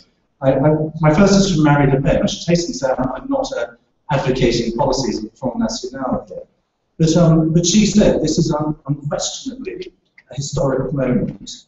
It's one of those spurts in French history that exposes people's desire to throw off the yoke. Dramatic language. Matteo Renzi in Italy has talked about if we want to secure Europe, we must change it. And then you may have noticed that the former British Prime Minister, Tony Blair, speaking earlier this week, talked about a deep anxiety and alienation from the institutions and philosophy of Europe. And he added, our response in Europe, as in Britain, should be to lead, not to follow. So I think there is a moment, an opportunity out there, in the same way that in 15 years ago there was a different kind of moment when I was in Hungary before. And these challenges, of course, they go beyond purely what's happened in the elections. As we've heard, we have the ongoing legacy of the Eurozone crisis and the broader economic crisis, low growth, high unemployment, up to 55 or 60% of young people in some of the worst struck economies. And we have a rolling support for the EU. The Eurobarometer survey of last year suggested that support for the EU had fallen to 31% from 50% just 7 years ago. Very striking change in those levels of popular support. So what can be done? Well, I think the first thing is to tell ourselves that change can make a difference. It's easy to become trapped in the logic that we're the victims of circumstance. But we should remember that there have been periods before in European history, after the war, or again in the 1980s with the launch of the single market and the single currency, when leadership and conviction and willingness to see what needs to change have made a difference.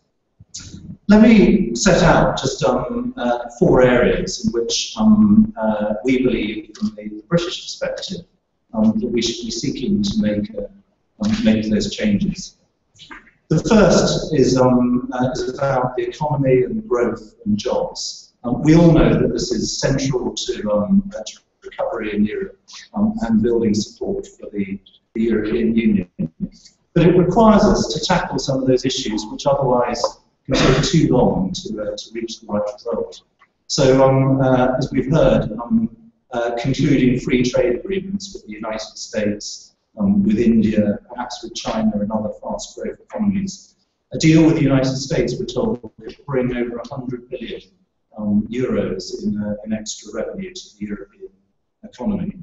It means tackling deregulation and lowering the burden on our businesses and completing the single market in areas like services or the digital market, where we still have to complete our ability to reach transactions across borders. And as we've heard, liberalising our energy market, partly in response to what's happened in Ukraine in recent months, but also because of the opportunity that brings for lowering costs across the European Union. The second area is about democratic accountability, and I absolutely agree with what the Minister has just said to us about the fall in confidence between people and national governments and institutions in Brussels. That seems to be a key set of relationships. We should be looking at how we can give more power back to national parliaments in the process of Brussels decision-making. We have the so-called yellow card, which was introduced under the Lisbon Treaty. It's only been used a couple of times in practice, and I think there's more we can do to make that an effective tool in reaching the right sort of decisions in Brussels which comply with the principle of subsidiarity. And we should be looking at how we can strengthen the role of the European Council and the Council of Ministers and the Secretariat, the Council Secretariat that supports them in negotiations with the Commission and with the Parliament on new dossiers which come up in Brussels. Thirdly, and this is an issue which I think is particularly significant to our two countries, but it's significant across Europe, is how we ensure that the Eurozone and the single market operate effectively together. As I mentioned, the two were effectively launched at the same time in the 1980s. Indeed, one of the Commission papers which kicked off the idea of a single currency was called One Market, One Money.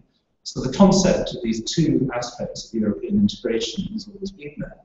But at the same time, as we recognise, membership of the Eurozone will not be the same as membership of the full European Union or the single market for the foreseeable future. Certainly not for the UK, and I believe for other countries too. And we need to look at how the rules which govern the single market and the need for greater integration within the Eurozone to ensure the stability and success of the Euro can operate together. Now, there are some aspects of that which may require us to look at how the treaties operate in the future, but there are many other aspects which we can deal in a more pragmatic and day-to-day way. And we need to look at how we can achieve that. And the fourth area I want to mention, again picking up on something which the Minister touched on, is again about how we operate the single market in this new era of the European Union which we find ourselves in. And that's about the principle of free movement of people. Now, I absolutely agree that there are the four key freedoms which underpin the single market. So goods, services, capital, and people. And preserving the principle of free movement of people is sacrosanct within that. We as the UK have benefited enormously from the inflow of people over previous decades, including since enlargement in 2004, into the British jobs market. We've also benefited from British people living and working throughout Europe. But we need to ensure that the principle which lay behind free movement, which was, as our Prime Minister has said, about the freedom to seek work and find a job in other parts of Europe, is maintained, and how that interacts with eligibility to claim benefits or social security in other European countries. These rules were devised in a different era when the European Union looked very different. And we need to find a way that we can continue in a way that sustains and ensures public support for the basic principle of free movement of people. Lastly, and just briefly, I want to touch on two other issues which are live at the moment. One is the question of top jobs in Europe, which we've already heard mentioned this morning. and the other is the what people are rather delicately referring to as the British question, which for those of you who are students of history, it sounds slightly like one of those issues from the 19th century, like sort of the border of Schleswig-Holstein. On top jobs, obviously there is the process at the moment since the meeting of heads of state and government last week to find a new president of the European Commission. I think we, like you, have made the UK position very clear on what we think the process should be to find that person and the kind of qualities and requirements for the individual who holds that job. Needs to be the best man or woman who can respond to the challenges that we have before us and who can be representative of the whole European Union. And as I think the Minister alluded to, we are not convinced that the process which was set in train by the European Parliament, the so-called Spitzenkandidaten, is necessarily going to lead to an appointment which will meet those criteria. As the Minister has reminded us, we're talking about a choice made by a minority within a minority. I think even within a third minority, you can think of turnout, the number of voters who understood the concept of Spitzenkandidaten, but also with the number of seats which the different parties have secured within the European Parliament as an outcome of these elections. And we're not convinced that that provides the kind of basis on which an appointment can be made. Finally, as I mentioned, on the so-called British question, as I said, it has a sort of a slightly, in some ways, 19th century ring about it. I think there's a very 21st century dimension to this. And it really plays into the issues that I've been talking about, how we can reform Europe and make it work in the century before us. As you know, our Prime Minister has said, speaking in his capacity as leader of the Conservative Party, that if he is re-elected and leads a government after the general election next year, that he will seek to put a referendum to the British people on membership of the EU. And he wants to make that case on the basis that a reformed EU that meets the sort of objectives that we've been talking about. That I hasten to add is speaking in his capacity as leader of the Conservative Party, and not as our Prime Minister of our current coalition government. So it remains to be seen if we do find ourselves having a referendum in the UK. But if we do, then the sort of reforms which I've just been describing, and which others have mentioned, about how we can make the EU more democratic, more flexible, greater fairness between members inside the Eurozone and outside the Eurozone, more able to deliver the sort of things which people are concerned about in terms of jobs and growth and competitiveness. All that will strengthen the sort of case which might need to be made in a future referendum. And I strongly believe that the role of the UK is in leading that sort of debate in Europe with our partners in Hungary and elsewhere. It's sometimes forgotten how many stages of the development of the European Union the United Kingdom has played a crucial role in, going right back to the Marshall Plan and NATO in the 1940s and the Council of Europe. But then the launch of a single market, the development of common foreign and security policy, common defence policy, enlargement. These have all been moments in which the UK contribution was crucial and I think took Europe in an important direction. And I believe that in making this case for a reformed Europe, which works for all member states, that the role of the United Kingdom will be crucial again.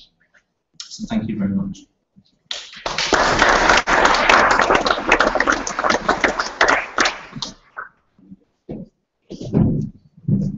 Richard, very many thanks. I should now like to invite Mr. Barnatolo to come and give a Hungarian perspective, please.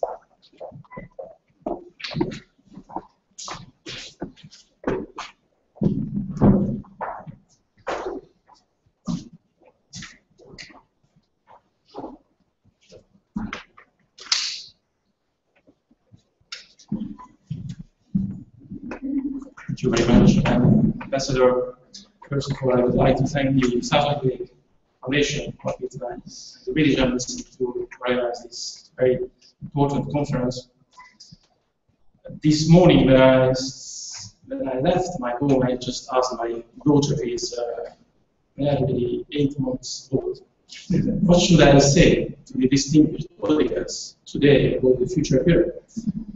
And I looked her eyes, I saw the deepness, seriousness, and frankness as well, by suggesting me that I have no idea. And I think when we are speaking about the future of Europe, or the future of when we plan to forecast future events, it's always very difficult.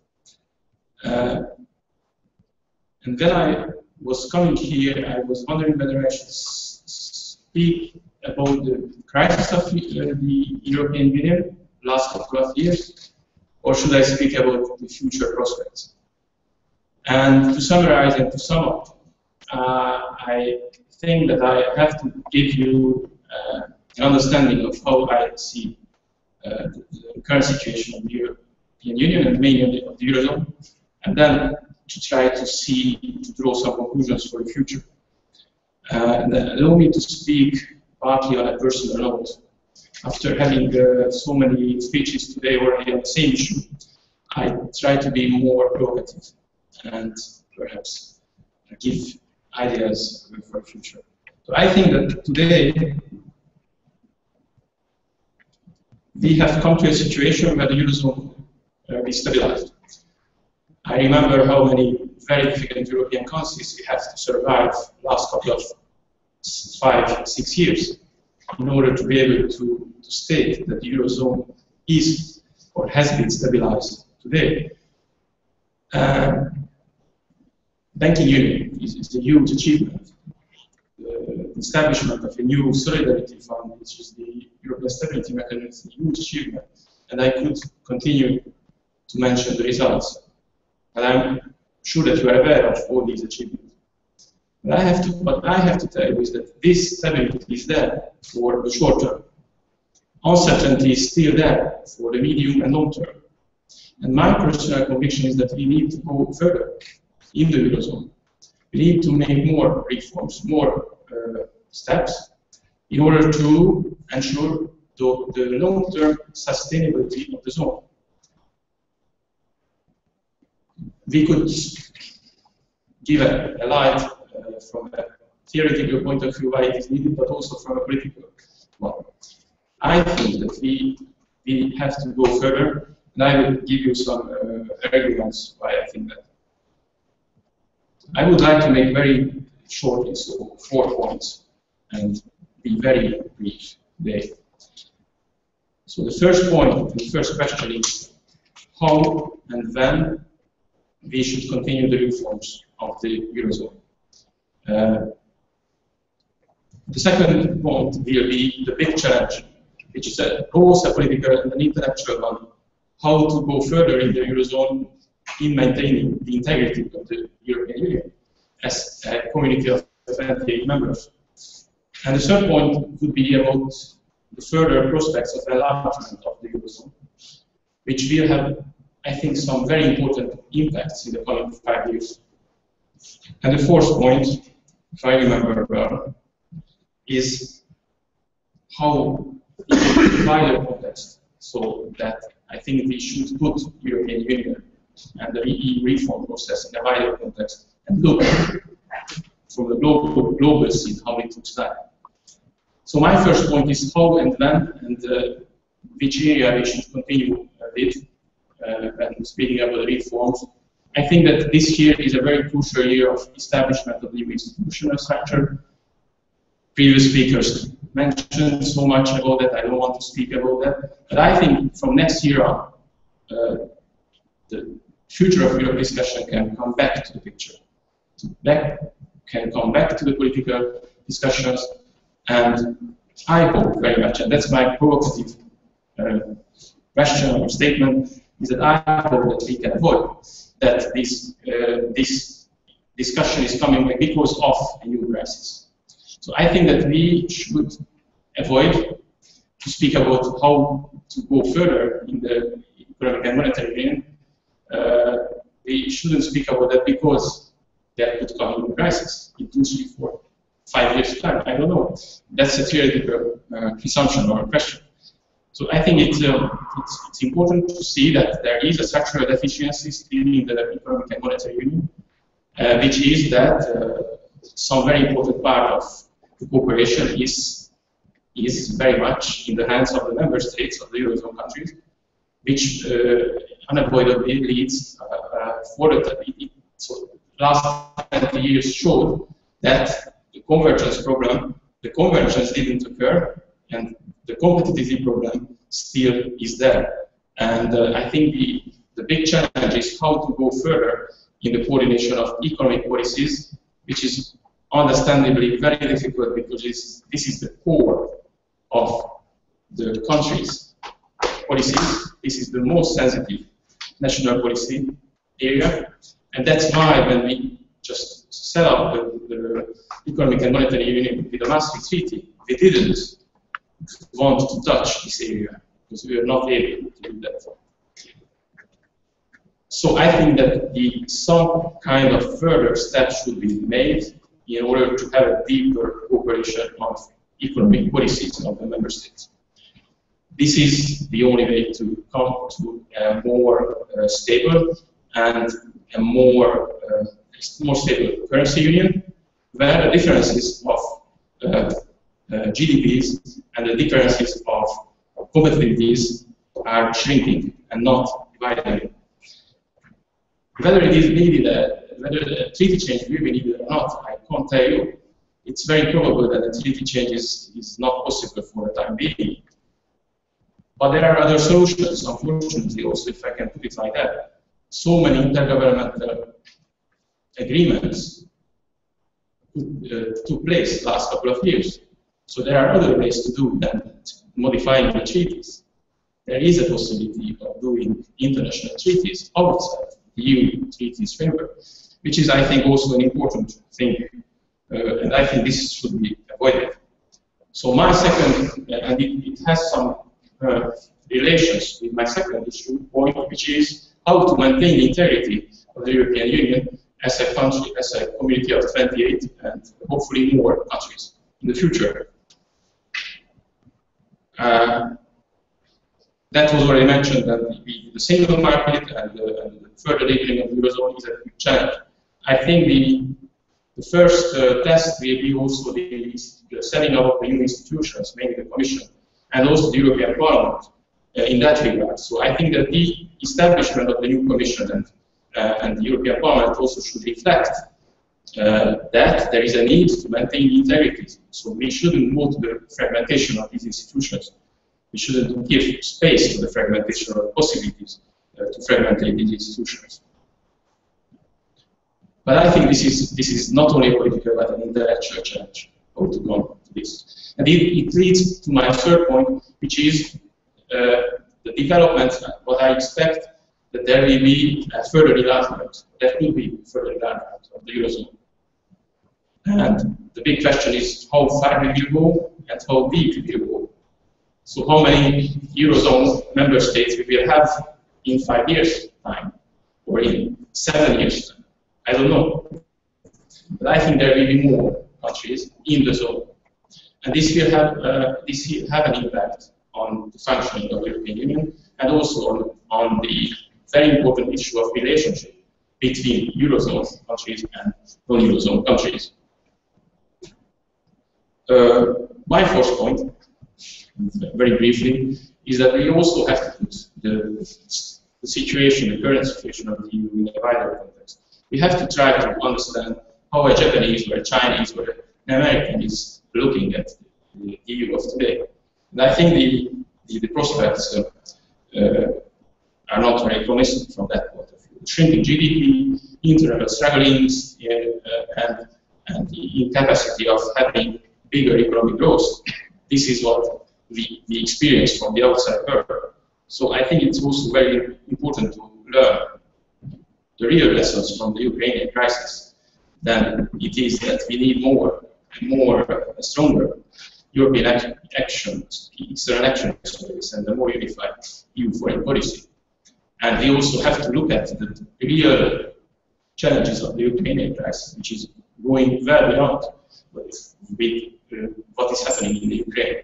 So there will be further implications on the international relations because of that. So I think mainly these points I wanted to underline, and I very much agree that the Spitzenkandidat issue is something very important, not only because of who will be the president of the European Commission, but because also I don't think the European integration has already entered this stage where we could, or we can speak, we can mention that European Union should or could be political union. Not at all. We are very far from that.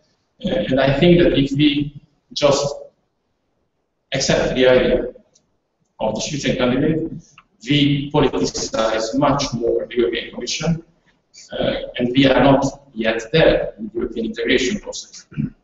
And I'm also confident, and that's my personal opinion on how I see further developments in this discussion of further integration or disintegration process. I think the integration process has always been a one direction, a one-way street.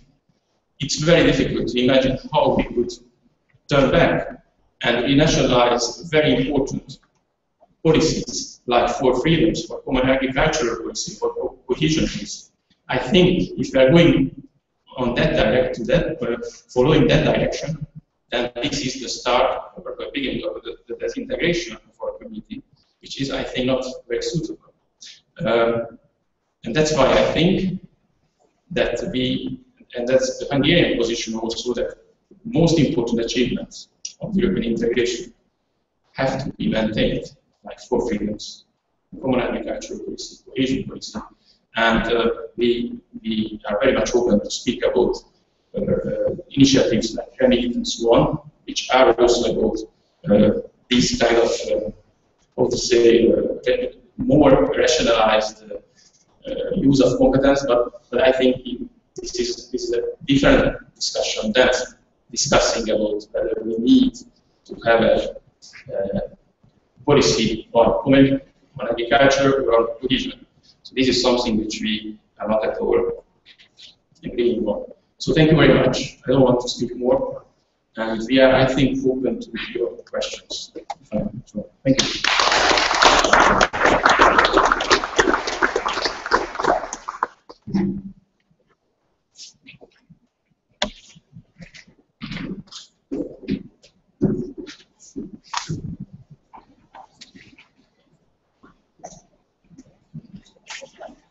Okay, Bonnet, thank you very much indeed for that.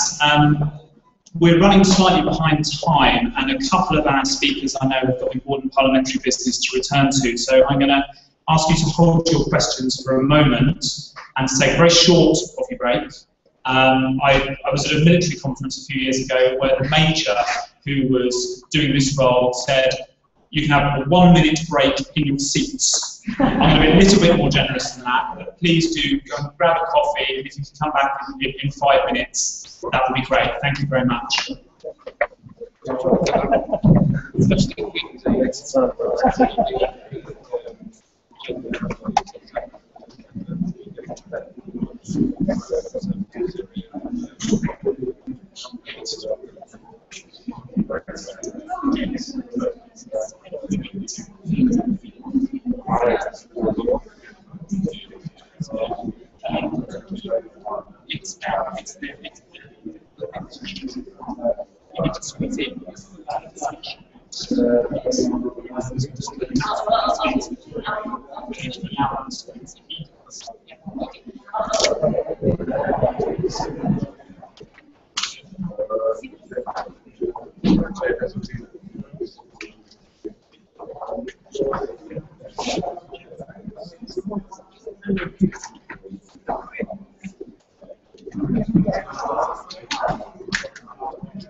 Ja.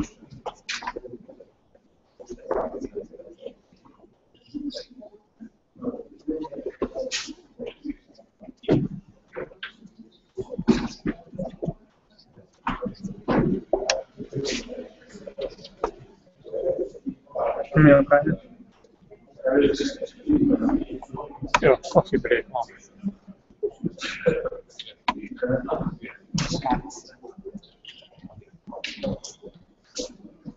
Megálltam is. Mit? Milyen sokat? Aha. Érdemes lenne elkapcsolni. De keresétek? 13. De az eddig is nem a kifejezett tényleg. Igen. Hát az legelég. Persze, tényleg hiszen ennek az adatait. Hát ez meg bírnál kell a keresni a sokáig. Most mi is kikapcsolom. We take a short coffee break.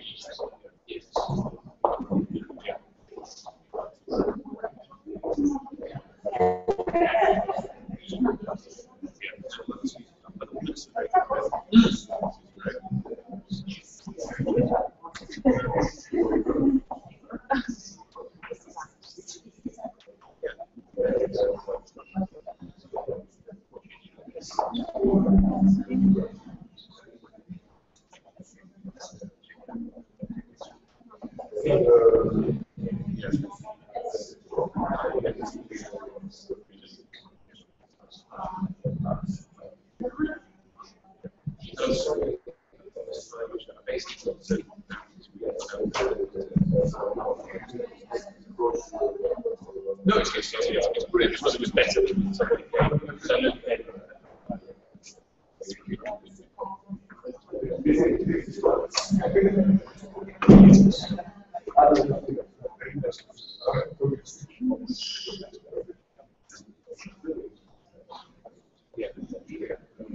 So I mean, I'll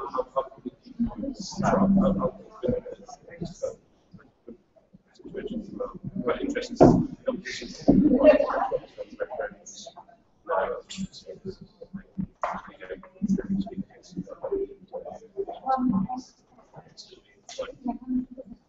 I think he's meant to.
Well, sorry to be putting you under pressure. That's right, absolutely. They do a mix up.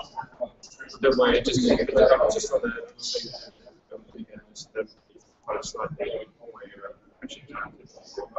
yeah, of course. I mean, following Twitter, I was very close to yeah.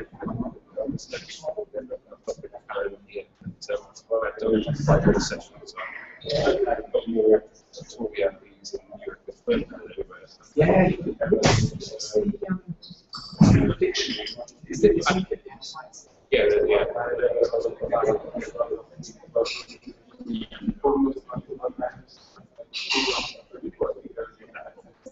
I think it's.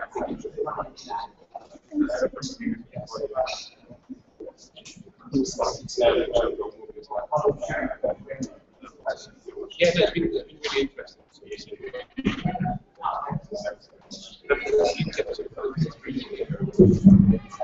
It's a lot. We need to be here after the elections. No, yeah,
that's right.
Hello, ladies and gentlemen. So we have everyone back in the room now. I think we're almost there.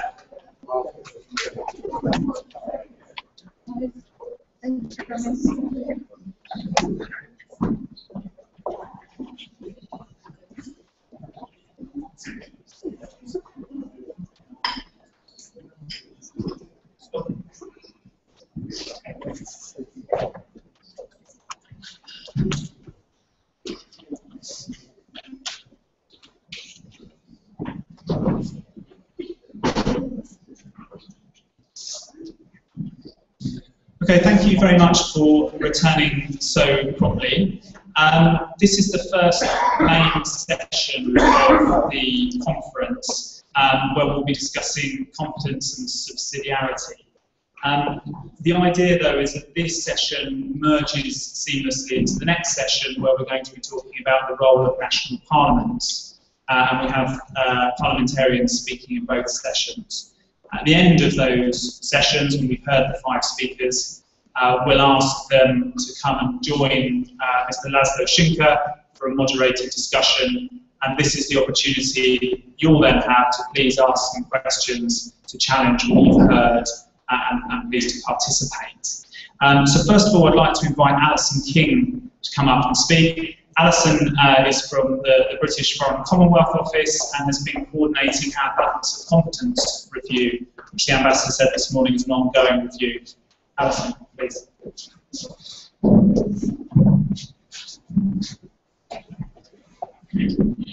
Good morning, everybody, and like my colleague Richard from London, I'm delighted to be back in Hungary after a gap of many years. I, in the mid-90s, played chess on the shores of Lake Balaton. I think chess was easy compared to EU politics today.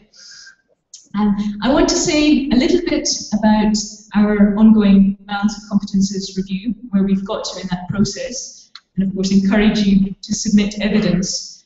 And I will also say a few words about one of the ongoing reviews in particular, which is on subsidiarity.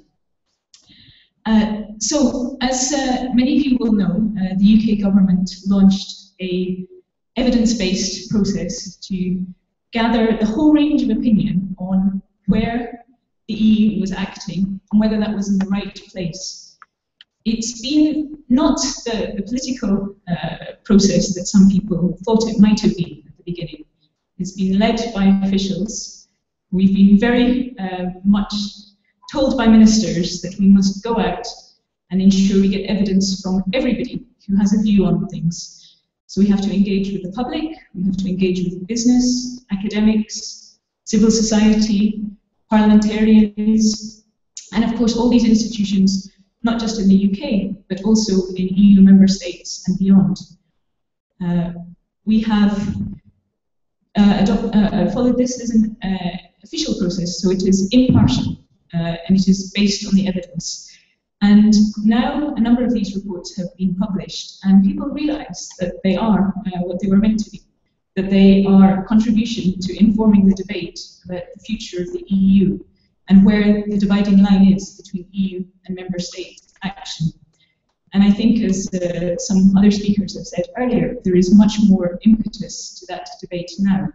after the European elections, when we realised that these questions are no longer just British questions. They are questions which are being asked in many member states of the EU. One other thing I would say about the balance of competences review is that it is comprehensive. So every single treaty article is being considered in one of the reports. And now I'd like to turn into the balance of competences report on subsidiarity and proportionality. I believe in Hungarian it is subsidiaritas. I'm not sure if that makes it make more sense, because it's clear that there are a number of different ways that one can characterize the issue of subsidiarity. Some people might say it is about protecting the role of member states. Some people might say it is a way of limiting EU action. Some people might see it in a different way, as being something that focuses attention on what is the right level for action. But before that, of course, you have to ask the question, is action required at the legislative level? And then there's another important point, which is about the democratic accountability, which Richard referred to as well. It's about decisions being taken as close as possible to citizens. So these are sort of political questions around subsidiarity, where it fits. And subsidiarity is not unique to the European context. It's something which is found in any system where there are multiple levels of governance.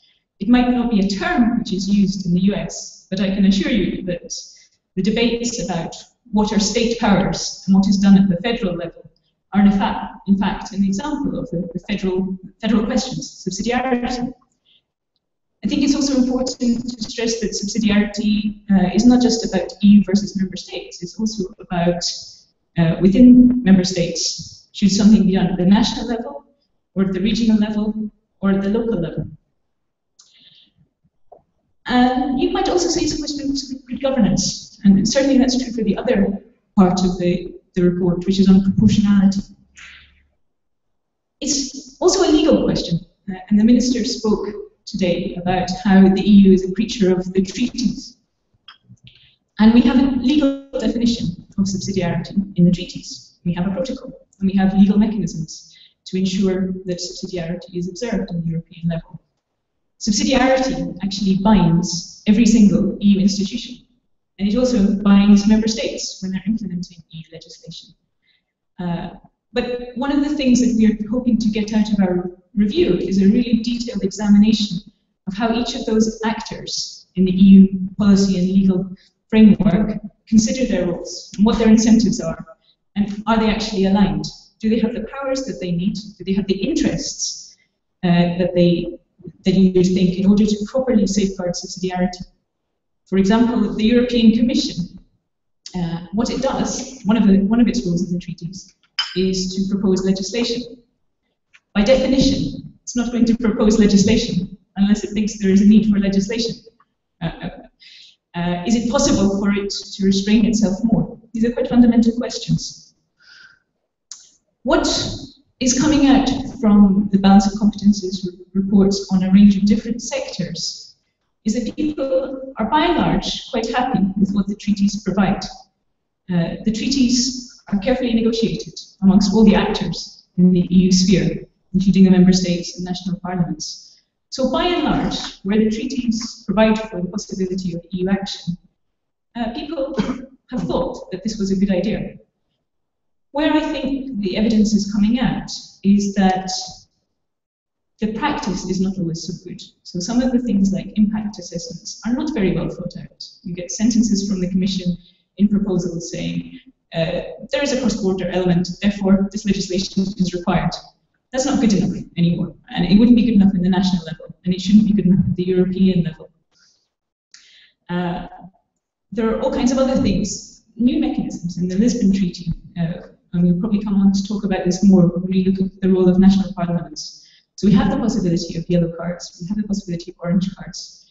Again, the evidence is overwhelming that the timetables for this are unrealistic. So national parliaments must render their objections within 8 weeks. That's actually a very short period of time.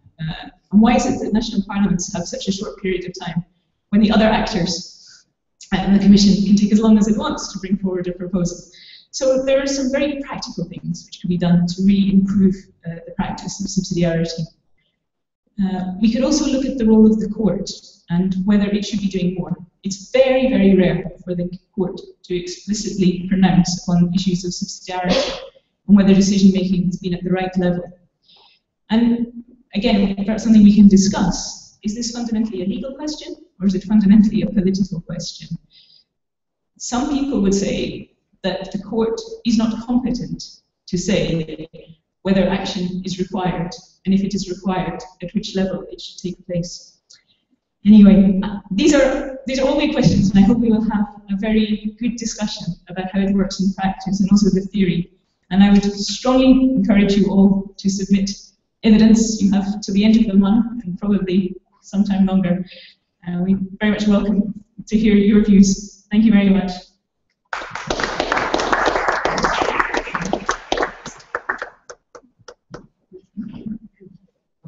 Alison, thank you very much.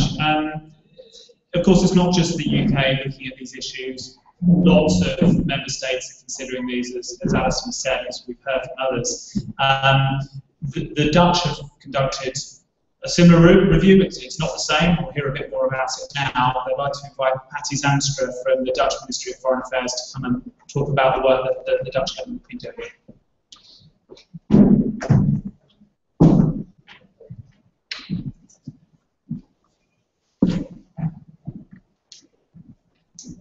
Thank you, Ben, for giving me the floor. Ambassadors, Excellencies, ladies and gentlemen, I'm very pleased to be able to speak here today on a topic that is also very visible in the Netherlands. As the previous speaker said, it's a discussion that is taking a lot of attention on the European level now. But the Netherlands already published the subsidiary review in June 2013. It started from a provision in the current coalition agreement from 2012 that actually tasked the government to do two things. First of all, to request the European Commission to make a stock-taking on the basis of the principle of subsidiarity of policy areas that might better be taken up at the national level instead of the European level, and secondly, to conduct a national stock-taking in the Netherlands as well. And we started with the latter aspect. And there are some similarities with the balance of competences review, but it was a much less thorough process, and it looked at things in a slightly different manner.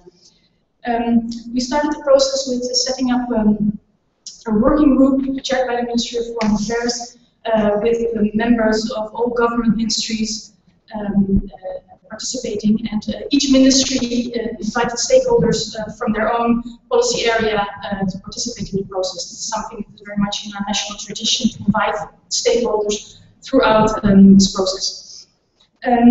We limited ourselves to EU legislation, basically existing legislation of the past 10-15 years, as well as legislation under negotiation and new legislative proposals. The focus was, as stated in the provision in the coalition agreement, on subsidiarity, but we noticed very early on in the process that there was also the need to look at proportionality as well. In the beginning, we received some critical questions from the Commission, but by keeping in touch with them throughout the process, they understood that there were clear links with certain developments that were already going on the European level as well. There is, for instance, a clear link also with the refit process of the Commission. Out of this interaction of the working group and the stakeholders, we came up with a list of 54 action points of areas in which we would see that more national action is appropriate instead of too much European activity. and in addition also 9 more political points and a general motto that was also expressed by the ambassador this morning, national when possible, European when necessary. This is also a motto in our case. We're very happy to see a strong international support of other member states when we came out with the results of our subsidiarity review. The action points varying from, for instance, being somewhat more modest with regard to European action in the field of taxation, harmonization of the process management related to criminal law, but also very concrete aspects as poverty reduction and safe working conditions are on this list, but they will be pursued via the respective negotiation processes as always. Of course, our Parliament, who is always very interested to hear about developments on the EU level, will want to remain seized of the progress on all of these individual issues, so there are under magnifying glass. There is a clear link with the REFIT program, as I already mentioned, the Regulatory Fitness and Performance Program by the European Commission, but also with initiatives of other member states. French have launched a non-paper on simplification, of course the cutting red tape initiative of the UK. They're all linked to this notion of reduction of administrative burdens that is clearly linked to all of this. When we look at the 9 recommendations, and this links very much up to what was stated in the program of this idea of creeping up of competences, we see, first of all, the need for a clear legal basis on the EU level. There are a number of examples of these 54 action points where the legal basis was there, but it was very creatively found together, consisting of elements of different articles in the Treaty for the Functioning of the EU, and this led to a lot of debate. Secondly, we should refrain from stretching up competences via soft law. This leads to the feeling of uneasiness in many member states. Then, with regard to the substance, we noticed that there was a clear desire to have political agreements regarding the priorities of the Commission. By tying in the Council and the member states early on in the process, there will be a greater commitment and a better balance between the roles of the different institutions. Fourthly, something that was considered very important by the stakeholders that we spoke with in the Netherlands was that EU legislation should focus more on the goals, not too much on the means or ways to achieve them, so that we have enough flexibility to incorporate local circumstances.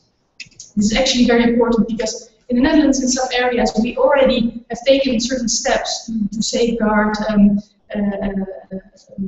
aspects in the field of energy or workers' rights, and then to put a new EU mechanism in place is sometimes not very well perceived by the actors that have to deal with these topics on the ground. Related to that is also that there needs to be clarity about the costs related to implementation, both on the EU and on the national level. In the light of this, the better and systematic use of the impact assessment, also mentioned by Alison, is very important, as well as the need for a good view of the effect on competitiveness and the need for certain types of action. Second point is to involve member states more when it comes to delegated acts. Sometimes there is a lot of unclarity of how this functions, and in our Parliament there are many questions asked about how this role is given to the Commission to carry out the further implementation of certain policy areas.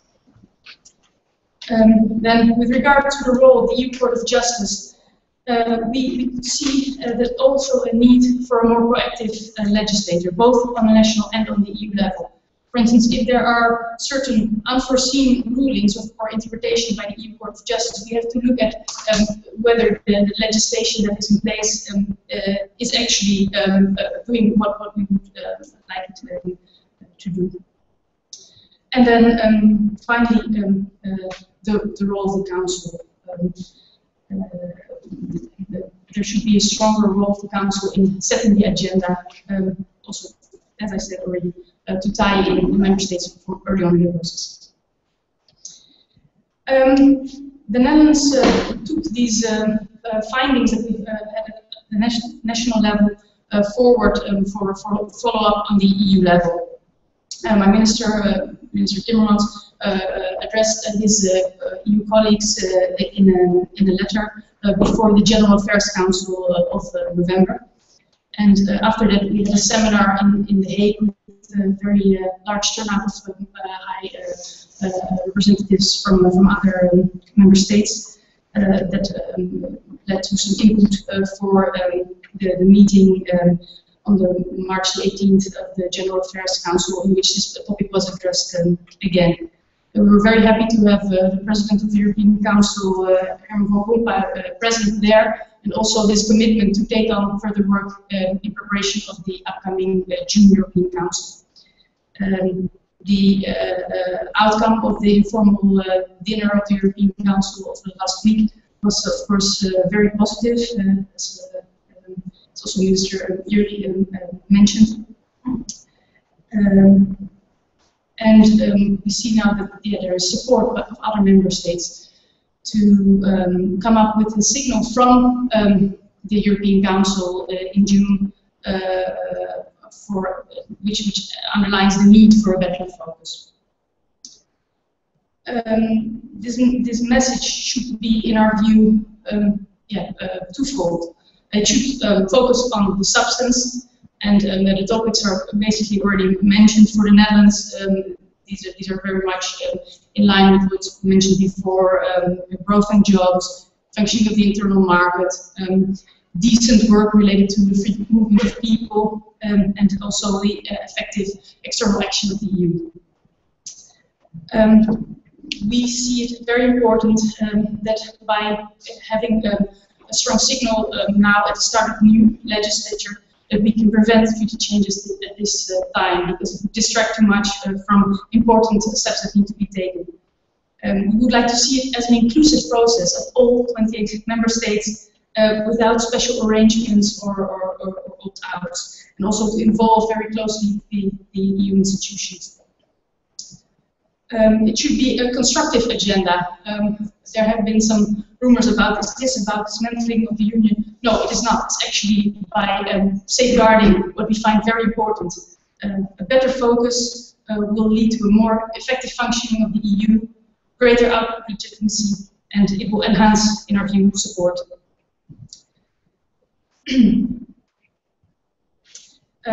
Within the political declaration of the European Council in June, we would like to see a link to the checks in the system, or institutional aspects that need to be put in place also for the longer term to safeguard the focus. From this point of view, a general attention for the principles of subsidiarity and proportionality throughout the legislative process is very important. Second of all, the institutional balance, which is completely linked with subsidiarity. There's some thinking going on how the Commission structure could be organized to have a better focus. But of course, there is a strong role for the next President of the Commission in place there. Then we'd like to see the Council more involved. This could be by, for instance, making the designated President of the Commission make a presentation to the Council on the priorities, but also by any debate on the committee working program and similar debates in all the Council formats, like we have seen, for instance, on the post-Stockholm process in the Justice and Home Affairs area. mentioned also by previous speakers, there are many elements already in place that are not used to the maximum extent possible. For instance, the instruments under Protocol 2 of the Treaty of Lisbon, which would enable us to engage national parliaments more. The yellow cards were mentioned, but also consultations with national parliaments. And then the use of impact assessments, competitiveness proofing, and constant attention for better regulation and the reduction of administrative burdens. All in all, a lot of room for improvement under the current treaty. Multi-level governance is indeed a fact that we will have to deal with, so subsidiarity will remain on the agenda in our view. In the program it was said, is Europe getting it right? Well, we are Europe, so we have to get it right. We can no longer treat the EU as if this is some external factor imposing things on member states, and that should be visible for the broader public. Tangible results, positive impact on the daily life, and in our view, a better focus will help to make that more visible. Thank you for your attention.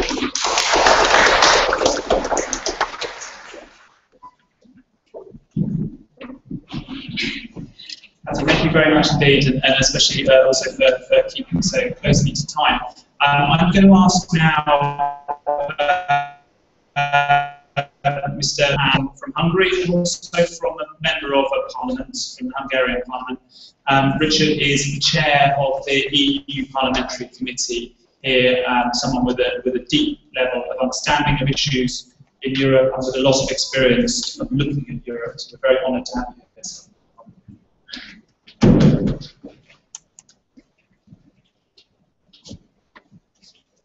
Thank you, Mr. Chairman. Ladies and gentlemen, my dear British, Dutch, and Hungarian friends. First of all, I would like to thank you very much for inviting me. Not personally, but my position is very important to be here at such a conference where we are going to talk about the future of Europe, the new construction of the new European building. Because I think our position from the Netherlands, from Britain, from the national parliaments is very important to be present. Because we are the voice of people directly elected. We have not too much distance between the electors and the people and us. That is very important, that we have no problem on democracy. We have no lack of democracy. I mean, that the distance between the institutions, for instance, European institutions, and the national parliament, and the European Parliament as well. So, ladies and gentlemen, there are two very important words: competence and subsidiarity. What it means exactly? I think before we start to open the Pandora's box, as my State Secretary mentioned, we have to read seriously the Lisbon Treaty. The problem is nobody knows what is in. And Mr. Bari Todor, a very good colleague, he wrote several books, and I recommend his books. There is available in English. Please read it. Because the problem is we cannot use the channel given by the peace, given by the Lisbon Treaty. First of all, let's use it. 100%, my Dutch colleague just mentioned. This is the problem. We have too much policy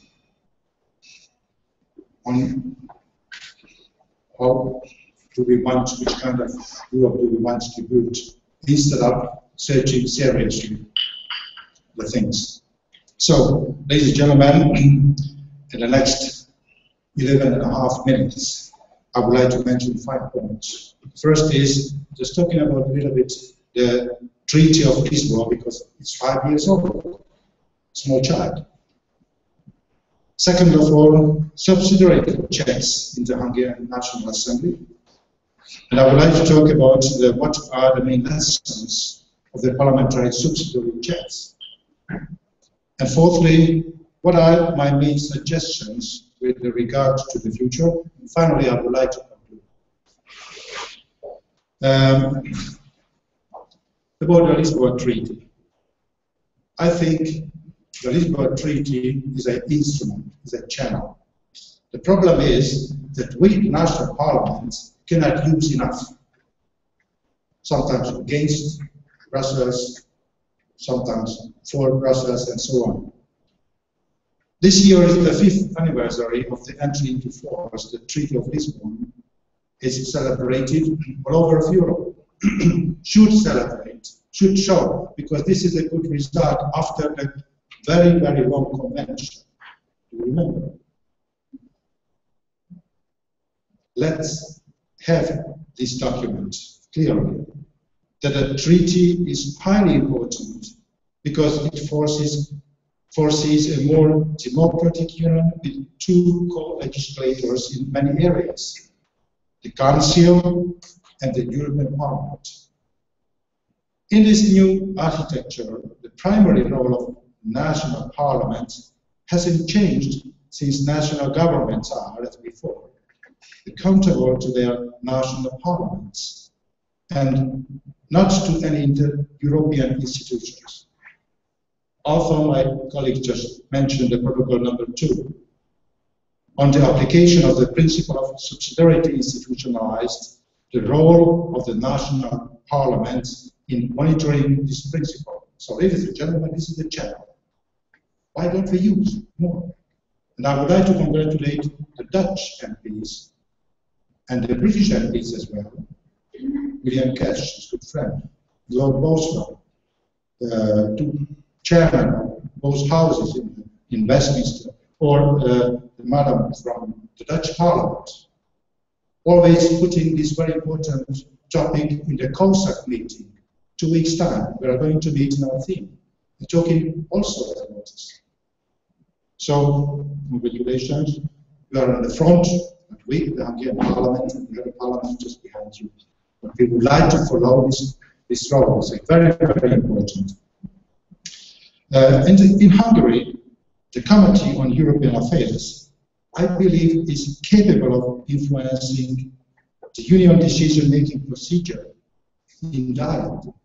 Within the framework of the so-called scrutiny procedure, the representative of the government is obliged to appear before the Committee on the European Affairs and to elaborate on the position to be presented at the relevant council meeting.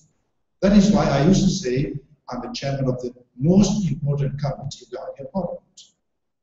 But the problem, nobody believes in.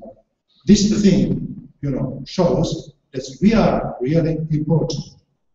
This procedure is applied not to all, but the politically most relevant union proposals. Let's look at the subsidiarity checks in the Hungarian Parliament. Since the entry into force of the Treaty of Lisbon, national parliaments are entitled to carry subsidiarity checks at the early stage of the EU decision-making procedure within an 8-week period, as my colleague mentioned, following the publications of the EU Draft Legislative Act.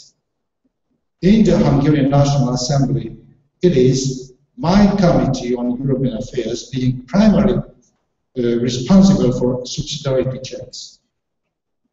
Last year, ladies and gentlemen, we wrote history in the Hungarian Parliament. Following several previous attempts, a reasoned opinion was adopted by the large majority of the plenary on the initiative of the Committee of the European Affairs concerning the proposal on the establishment of the European Public Prosecutor's Office, which we agreed at home. I remember that I was a rapporteur on this point in the plenary session. After the debate, I was really disappointed.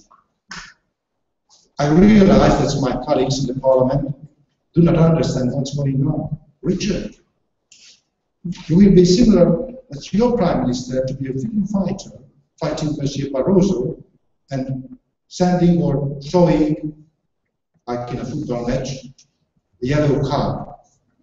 Is it necessary? Nobody understood. That was my problem, and I tried to explain, hey guys, this is exactly a history in our new democratic parliamentary life. That we use a small channel. If we want to represent our national interest, please use the channels, the legal channels. Please read the Treaty of Lisbon, and so on. So the breach of subsidiarity principle was found by the plenary as the exclusive competence of the European public prosecutors would by far exceed the authorization enshrined in the treaty, and supranational model would disproportionately limit the member states' existing sovereignty in the field of criminal law. As probably you know better than me, that the threshold of the so-called yellow card was fulfilled.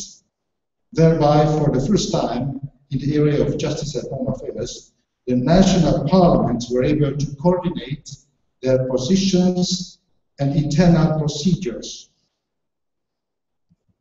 For the really first time, the national parliament sent a clear signal to Brussels, the yellow card marking the red line. This is one of the results of the Treaty of Lisbon. It was given 5 years ago. How often did we lose in the past 5 years? Yes, 2. Thirdly, I would like to talk about what are the main lessons of the parliamentary subsidiarity checks. Subsidiarity checks should be carried out only with regard to politically important dossiers and should not be applied as a technical experience. The role of parliamentarians is to apply the general principle of subsidiarity with regard to a concrete draft legislative act and to interpret it in a way being as close as possible to the citizens. We always mention the lack of democracy between the institutions and the European people. And look at the result of the last European elections. This is a remark. How do the native European people think about the institutions, about Mr. Barroso, the Commission and other institutions? Look, this is the reality. We're always talking about how can we lift this kind of number up, pushing them to please come and to vote. I used to say every 5 years I can meet in my constituency one member of the European Parliament just coming and making campaign. And how about the other 4 years or 5 years?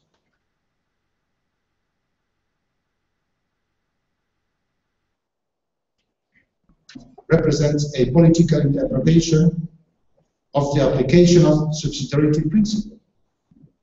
All reasoned opinions should be treated equally into account the diversity of national parliaments. Ladies and gentlemen, my friends, please let me make clear. It is and remains the right and privilege of the democratically elected parliaments of the member states to decide what is in conflict with the subsidiarity principle, not a competence of the Commission. What are my main suggestions with regard to the future? My dear friends, the European Commission should inform the member states' institutions earlier about the proposals falling under the scope of Protocol 2, particularly concerning the date of the publication of the proposals. My Dutch colleague just mentioned the 8-week time frame for the parliamentary subsidiarity checks should be extended. It would be very important, at least minimum 12 weeks, to meet a realistic time frame. Because we parliamentarians, we have lots of much to do. Not only dealing with the European affairs. But at home, with the people's problem, with the government's fault, and with the MPs, we have very exciting time. I used to say we are not diplomats, dealing just one thing. We are the voice of populi, the voice of people. It is very important to represent a constitution. Right now, it's about 90,000 people from my constituency. But of course, my hobby is the European Union and Europe. That's why I deal.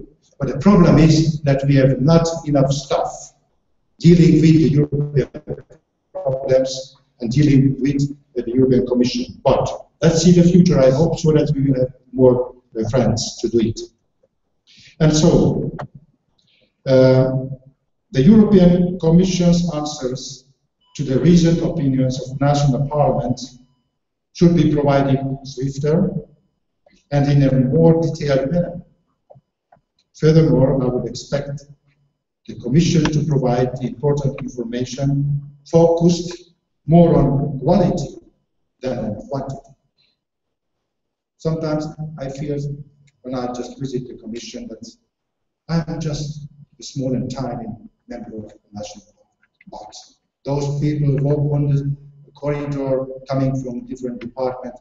Yes. So that's just a joke.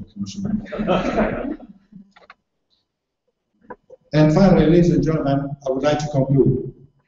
As my State Secretary, Enikő Gyuri, said, Hungary is interested in a stronger and better Europe. That was my main motto for European presidency. As you remember, 2000.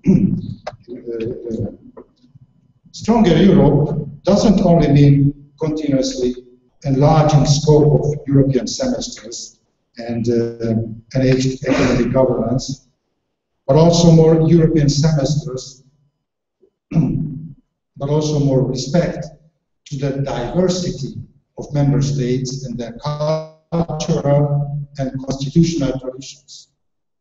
We are 28, but so different.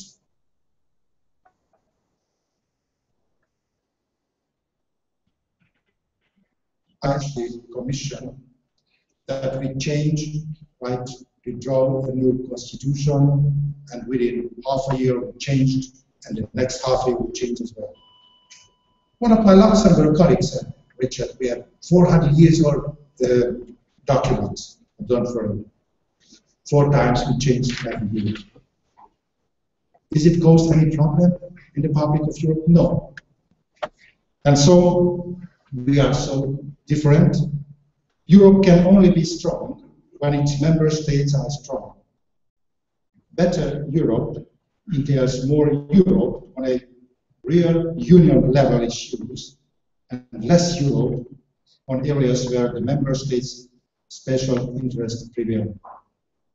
Let us take a European motto. Just I mentioned to you that I think 5 years ago the Commission issued a motto titled In varietate concordia.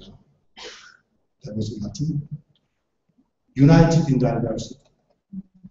Let's take it seriously. What it means exactly.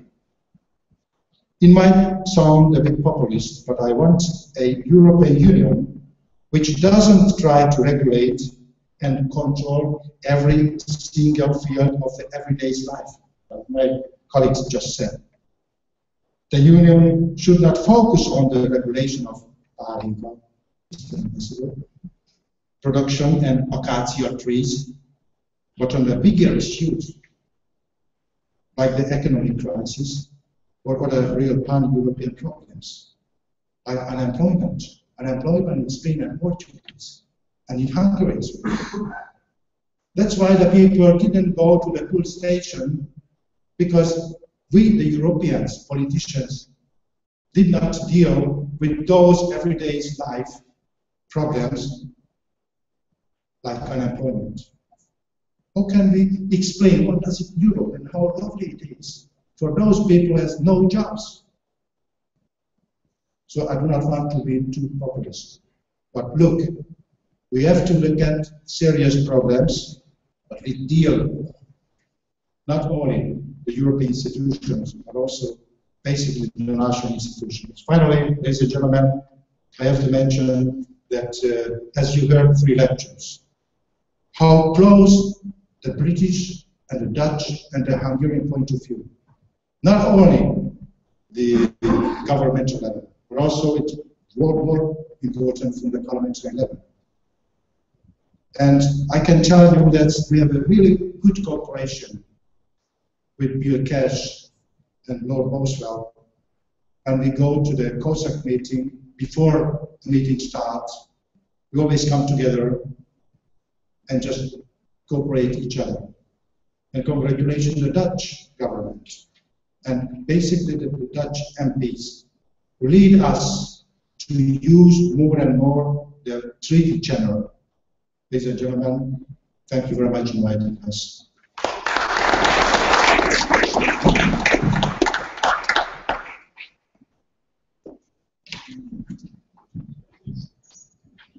Richard, thank you very much indeed for those words. You spoke a lot, obviously, about Parliament. We're going to hear now from 2 further parliamentarians. Firstly, Julian Smith, who's come over from the UK. Julian is a Conservative MP with a constituency in Yorkshire.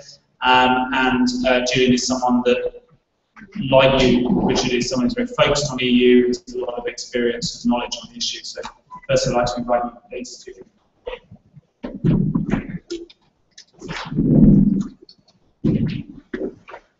Well, good morning, everybody. It is absolutely wonderful to be in your most beautiful city and to be in Hungary, despite the fact that Hungarians have frustrated me on a number of fronts. As a pianist, I have not yet conquered the works of Franz Liszt, and as a child of the 80s, 70s, the Rubik's Cube is still beyond me. But it is wonderful to be here, and can I thank our embassy, the think tank, our Foreign Office officials. We are very, very proud of our great British Foreign Office, and I would urge you to take up their offer to get involved with our balance of competencies review. Just before I talk briefly, and it will be brief, I just wanted to give an outline of the political situation on this issue of the EU in the UK. You'll sometimes read papers about how certain Conservative MPs want to leave the Union. You've seen the rise of an MEP who has been an MEP for 17 years, but is now leading a party called UKIP and wants to get out of the EU. And you'll see a lot of talk about, Britain coming with its handbag, with its desire to cherry pick, to get its list of issues that it wants to be changed. But I think the big thing I wanted to get across today was that the vast majority of Conservative MPs, and I would say the vast majority of MPs in the UK Parliament, are very committed to the EU, that we have been possibly first out of the blocks in pushing for some radical change, in the case of my party, in committing to a referendum. But I grew a very successful business through the single market. Many of my colleagues have either run businesses or benefited hugely from the single market. And I think as you hear our push for change, and as you work with us, and I know Hungary has been a great partner in working with us, it is coming from the desire to stay in, but really to stay in a different way, and to change the EU as a whole, and not just Britain coming and wielding its proverbial handbag. We've heard from Richard about how Parliament, the national parliaments, could play a bigger role. I mean, I think this issue, when you're on the doorstep, certainly in the UK, of the lack of democratic legitimacy of Brussels, is a major problem. About 93% of Britons do not know who their member of the European Parliament is. We have a situation where even in Germany now, the coalition agreement has stated that national parliaments have to play a stronger role as the European Parliament.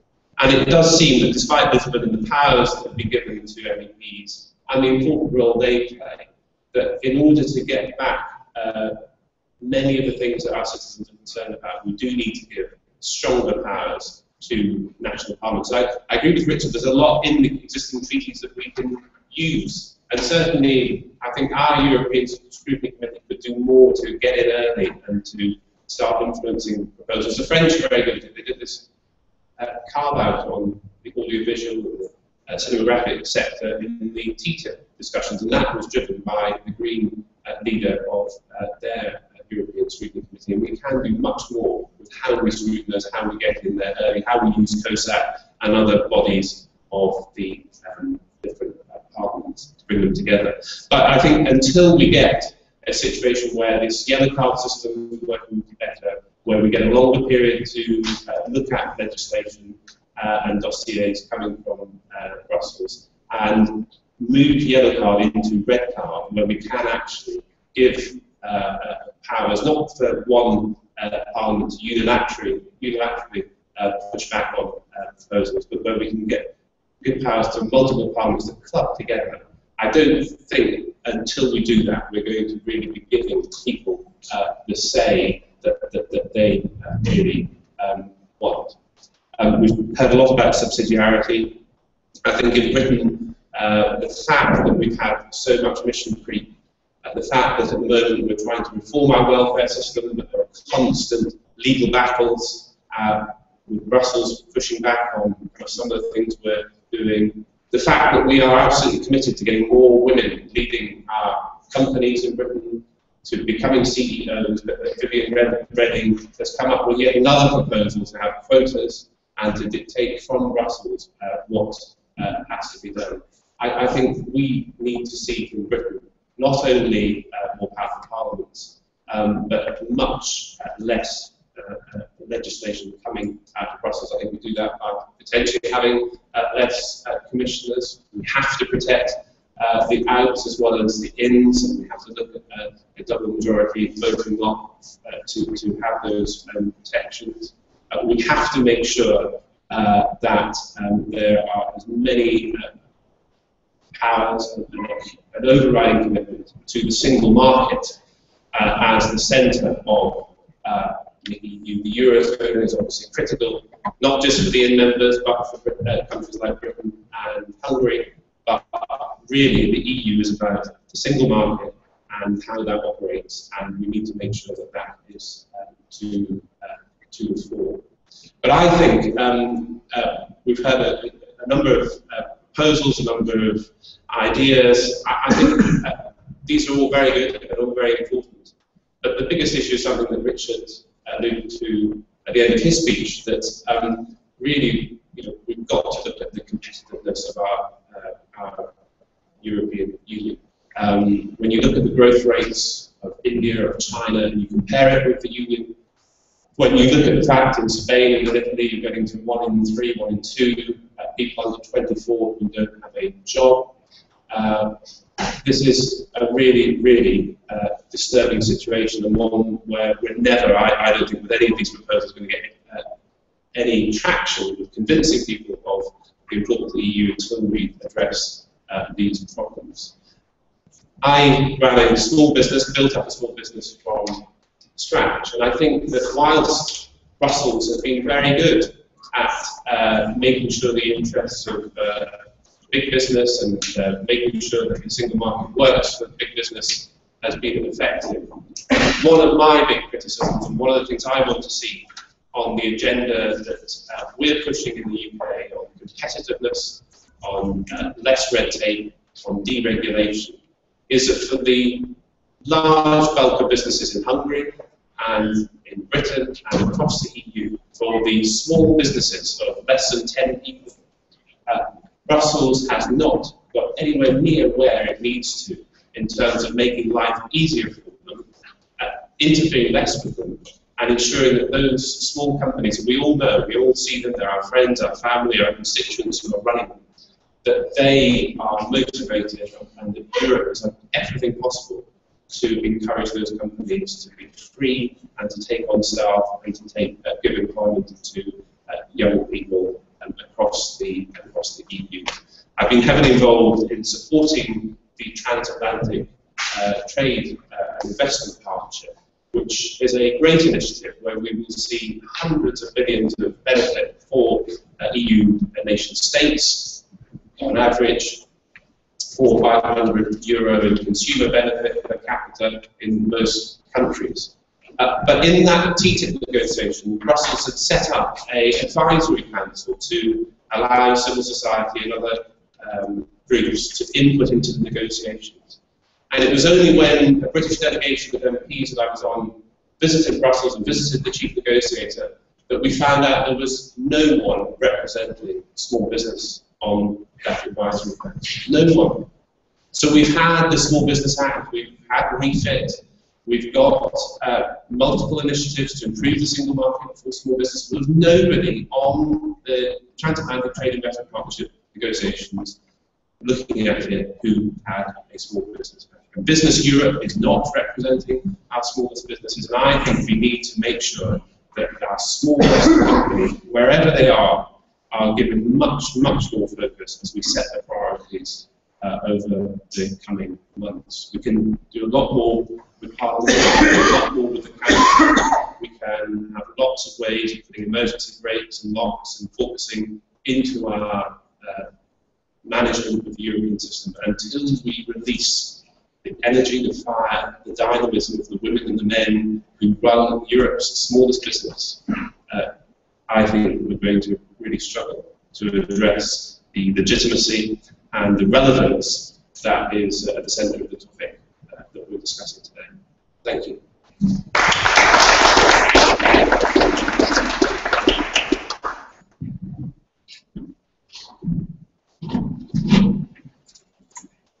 Julian, thank you very much indeed for those words. I'd now like to invite Mr. Gergely Gulyás to come and say a few words from his perspective. Gergely is a Fidesz MP in the Hungarian National Assembly, also one of the authors of the 2010 Constitution, and again someone who I know follows issues in Europe very, very closely. So we're very pleased to have you here with us today.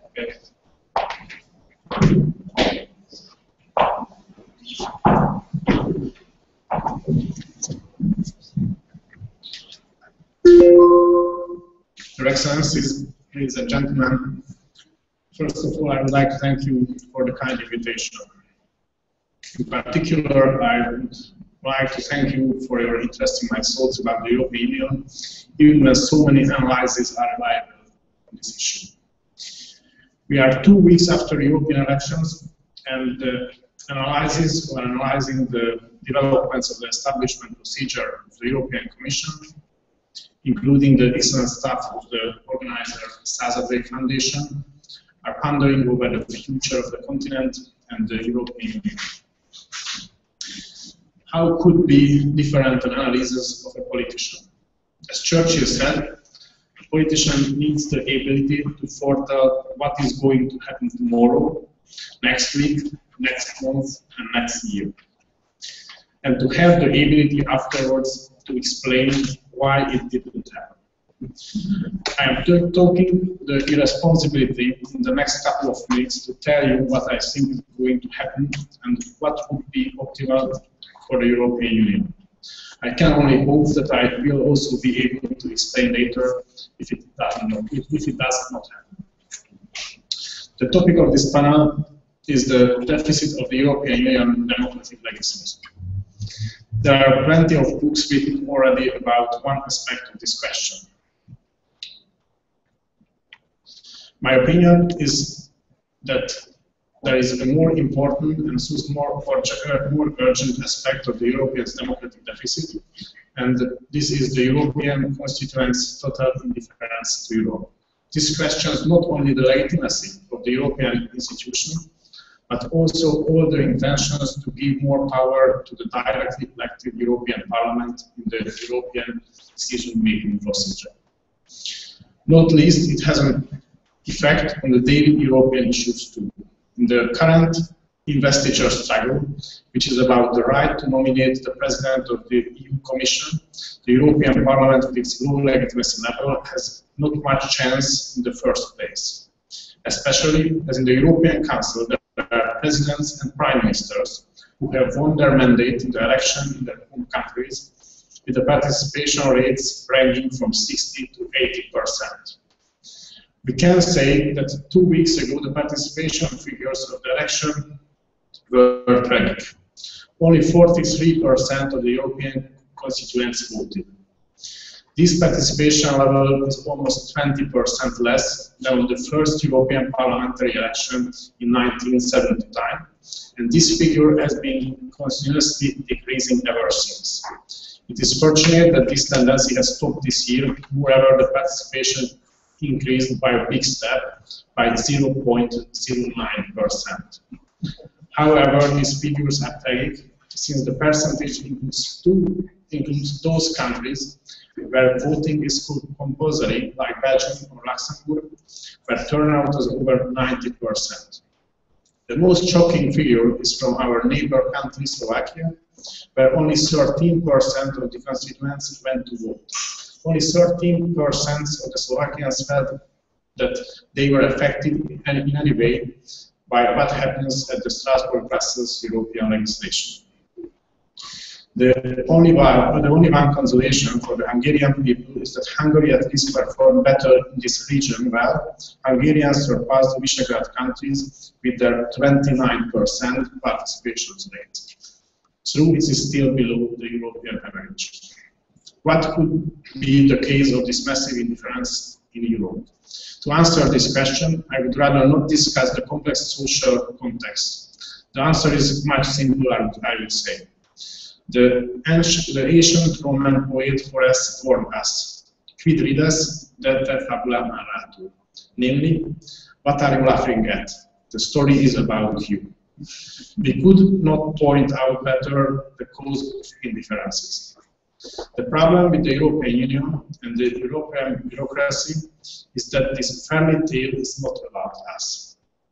At least we, European constituents, we do not see, we do not feel that this story refers to us. But we do see what happens in the European Union. What can a small group of invested Europeans read from the European Union? The restriction of the contact of cinema and cakes, such important issue as the examination of the relation between gender equity and climate changes, the proposal of the regulation of football transfers, the adjustment of how to serve olive oil in restaurants. I would only take one more step to adopt law like are in Alabama, where drivers must not drive while wearing a blindfold, or in Kentucky, where it is illegal to hold an ice cream in one's pocket.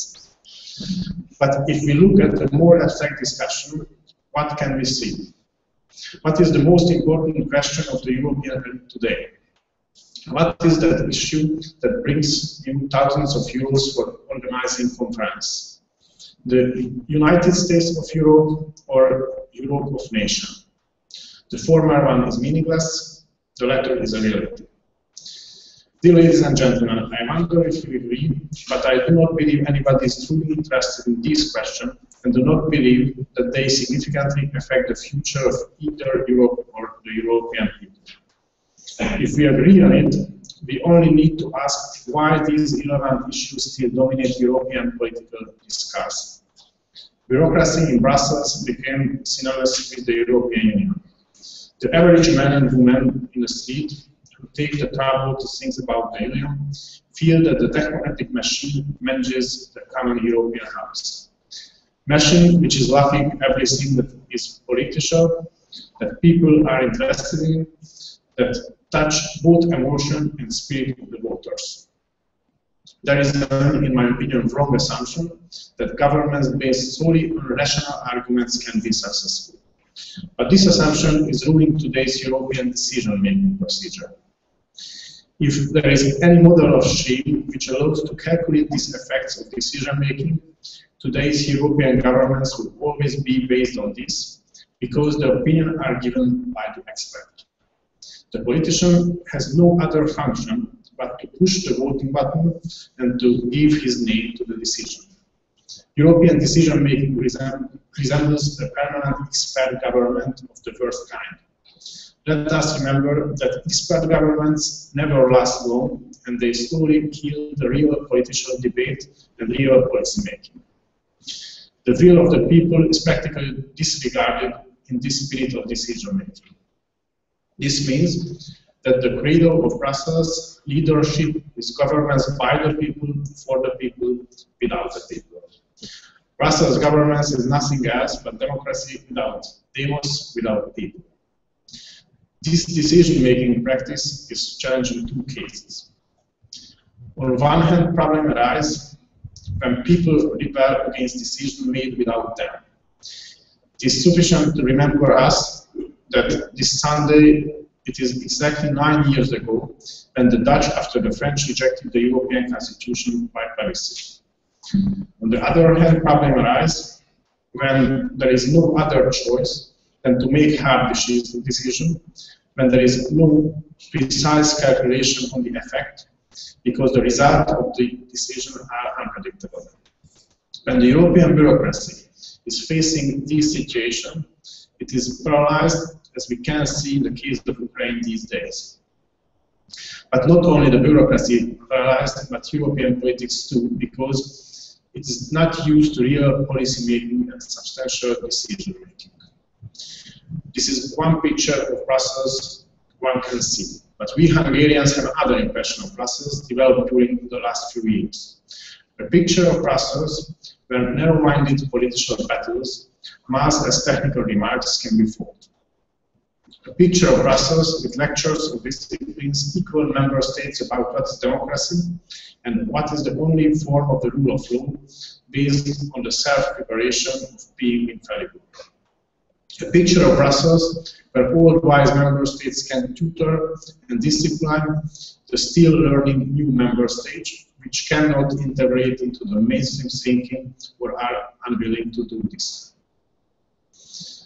A picture of a frustrated Brussels trying to hide its lack of democracy authority by attacking national decisions made with majority.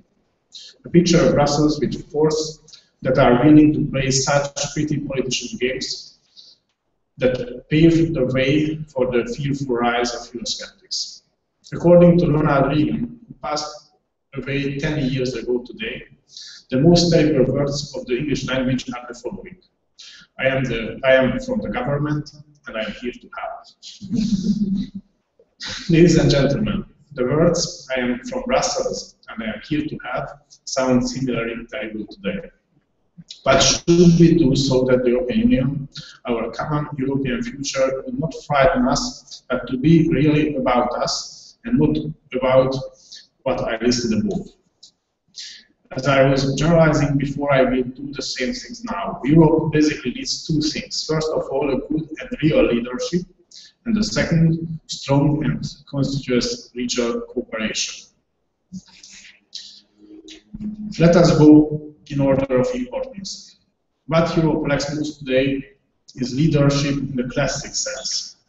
Due to the lack of this leadership, it seems not only to us voters inside, but to our partners, competitors, opponents outside, that the EU does not know what it's doing. Today, the EU would easy code but no error. I didn't know exactly what I wanted, but I have implemented it perfectly. To be honest, the perfect implementation does not always come true. Yet there are good initiatives too, like the regulation of the roaming prices, the Erasmus scholarship, the distribution of the cohesion funds, or the unfiled sanction regarding aircraft delays. However, even these are not enough to dissipate the European lethargy. Europe needs real politicians, real European politics both in Brussels and in the national capitals and in national assemblies. Europe needs a leadership which has a concept about the future of the continent, which is able to make decisions if it has to, able to implement them and take responsibility for them if required. Europe needs leadership who believes in Europe and in the European politics it wants to pursue. This is especially important. The European politicians of today and the European politicians of today and those concerned about the fate of Europe remind me of an anecdote of the English writer Bernard Shaw. During his visit to a small town, he saw a group of people praying for something. When he asked what they were praying for, they said that they were praying for rain. Shaw started smiling and said, "You barely have the face if you come here to pray for rain and don't even bring an umbrella." Ladies and gentlemen, we should not be afraid of doing politics in Europe. A European politician should not be afraid of doing politics, and we should not be afraid if a member country has a leader who can do real politics in Europe rather than slavishly following the European mainstream. We need a political leadership who believes in what it is doing. With this, European can only win. What's more, this alone could transform the slogan of Europe, unity in diversity, into reality. Beyond the real leadership, the other condition for Europe growing is purposeful regional cooperation. We should not forget that 10 years after the Big Bang, the accession of the Eastern Central European countries, the EU is not only remained its two-speed, but become multi-speed. Besides the developmental differences between the old and the new member states, the Eurozone has been formed. The introduction of the euro has generated a new fault line between member states, which is based upon the differences in the instruments of financial stability and monetary policy. However, the European Union gives some scope for the member states as well. It contributes to the strengthening of inner country alliances in order to put across their interests by enhancing each other. This is a natural attribute since the interest of all countries is different to be tracked and integrated from Brussels. However, in this way, the countries whose culture and social backgrounds is basically the same, who can understand each other's difficulties, and are able to put across their interests with higher efficiency. Let us return to the turnout statistics in election again. The result reveals that the new member states, especially the Visegrad countries, drop behind the old member states regarding the turnout date. This is also a sign of similar historical and social background, the possible disappointment after accession, and the frustration of new member states towards the old ones. The Visegrad cooperation has been tried and time-tested alliance, the strengthening of which is the major foreign policy goal of the Hungarian government.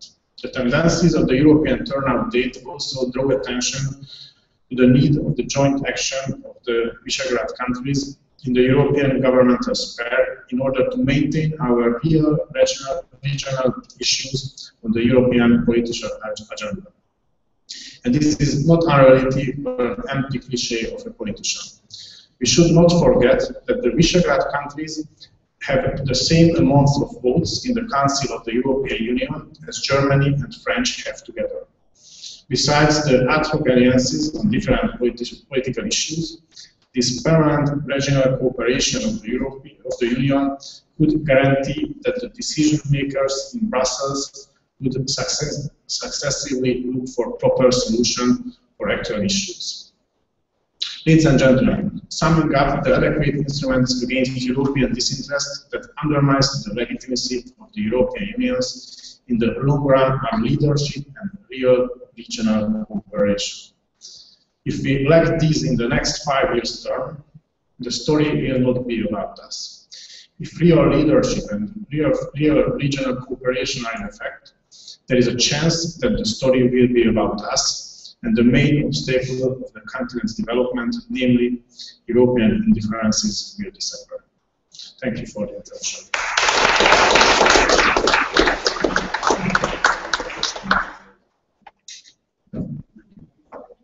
Okay, thank you very much indeed for those words. We are now going to have a more open discussion. It's a chance for you to ask some questions of those who have spoken already. I'm going to ask Laszlo to come, please, and chair this. I will say Julian's got a flight to catch very soon, so he's only going to be with us for about 10 more minutes. So if there's any questions that you want to ask a British MP, Julian specifically, and perhaps as our permission, we should ask for those questions first. Thank you. I'll hand over to Laszlo. Okay, so okay, thank you very much. Just very briefly, thank you for all the present knowledge on the speakers. Giving me some chance to visit all different aspects of problems we are dealing with for the future of the European Union, and both political and non-political expert opinions, also the outside world, inside prospects of the European Union. I think this is a good setting for our discussion. I would like to just ask if there are any questions already in the audience for our speakers, for our panelists. Yes, please. We have mobile microphones, please. Yes. Thank you very much for inviting me. I am representing the National Association of Entrepreneurs and Employers, and frankly, this is the first conference of this kind I have ever attended. Now, it was extremely interesting for me, and I heard opinions from different countries and from different sectors of the society, and well, almost all the opinions I heard, they point into the same direction. Well, Brussels is too big, we have to reduce it, and this report of cataract tape already demonstrates that perhaps the EU legislation already extended too far. Now, to my best recollection, if governments are against something, that cannot happen in the European Union. Now, how can you explain that in spite of the general feeling that we have too much of Brussels today, Brussels is still expanding? Please, I think this is a political question, so of course we go to the honourable member. Well, I think it's a really good question, and I think it's something I tried to address in my remarks, that kind of when you're at the receiving end of a lot of this legislation or regulation, and you do kind of start to ask, where is it coming from? And I'm not trying to be overly negative on Viviane Reding, but she's been, for me, one of the kind of biggest examples of somebody who's just overstretched of what she's trying to do. And I think that there are these tools that we need to use better that actually are in the toolkit and we're not using as well as we could across the union. There are new tools we can bring in to help us as well. But there is a mind shift, I believe, that has to happen in the Commission particularly about what it is there for and how it should conduct itself. And I think the biggest way we can sort of move them forward on that is on this selection of the right next president, and then the Council of Ministers and the national government really being very, very involved in the prioritisation of their work programme. Because it seems that you have had, particularly in the last few years, even though Barroso has spoken very passionately about enterprise, you've had a few people in there who have just been able to kind of fly their own kites, as we say in Britain, do their things that are really exciting, but really going way above kind of what is a reasonable definition of where the EU should be involved. Thank you very much. Maybe just a bit of, I'm looking at everybody, trying to look at everybody at the same time. If you raise your hands, I will give the possibility. If you have any questions, please don't hesitate to ask it, but maybe just a bit of addition to this. And now I would like to come back to our president here. We heard many things about reshuffling competences, where the EU should work and where the member states should However, what we also heard is that kind of fine-tuning, we have all the tools, we have toolkit, we have to use it properly, the implementation, the impact assessment, so there hasn't been any tool yet about this renationalization of translation. However, we heard some remarks on making the EU more efficient and more close to citizens, for example, by doing more on the employment side, unemployment, which would be a real enhancement of the competence. So how do you see this? I think this can be more political experts level of question, but just see a kind of contradiction in that sense. So limiting the EU to the internal market and at the same time responding to the employment. Can I just raise I'm really sorry, I really have to leave, but I think just to answer the question, when I was talking about kind of the EU getting out of the way of small business, it really is getting out of the way of them. It's not adding to it, in my view. It is saying, in Germany, they managed to actually extract businesses of under 10 people from a whole series of employment laws and a whole series of other legislation, and that has not happened at the EU level. When you go and ask the Commission what one law you remove from a small business, they can't listen. So that's what I feel there. I think in terms of actually subsidiarity versus the other kind of more formal treaty change, whatever, to kind of repatriate powers, I do think, given the results of the elections in the UK, everything has to go on the table. I mean, I personally believe there is an awful lot we can do within the existing treaties, so I agree. But I think the results last week, both in terms of the votes for parties who just wanted it out, and also the lack of voting at all, does mean that sort of everything's up for discussion. Thank you very much. Perhaps on the expert level or the function level, have you found any areas which would be pointed at the excessive cost of legislation is very transparent?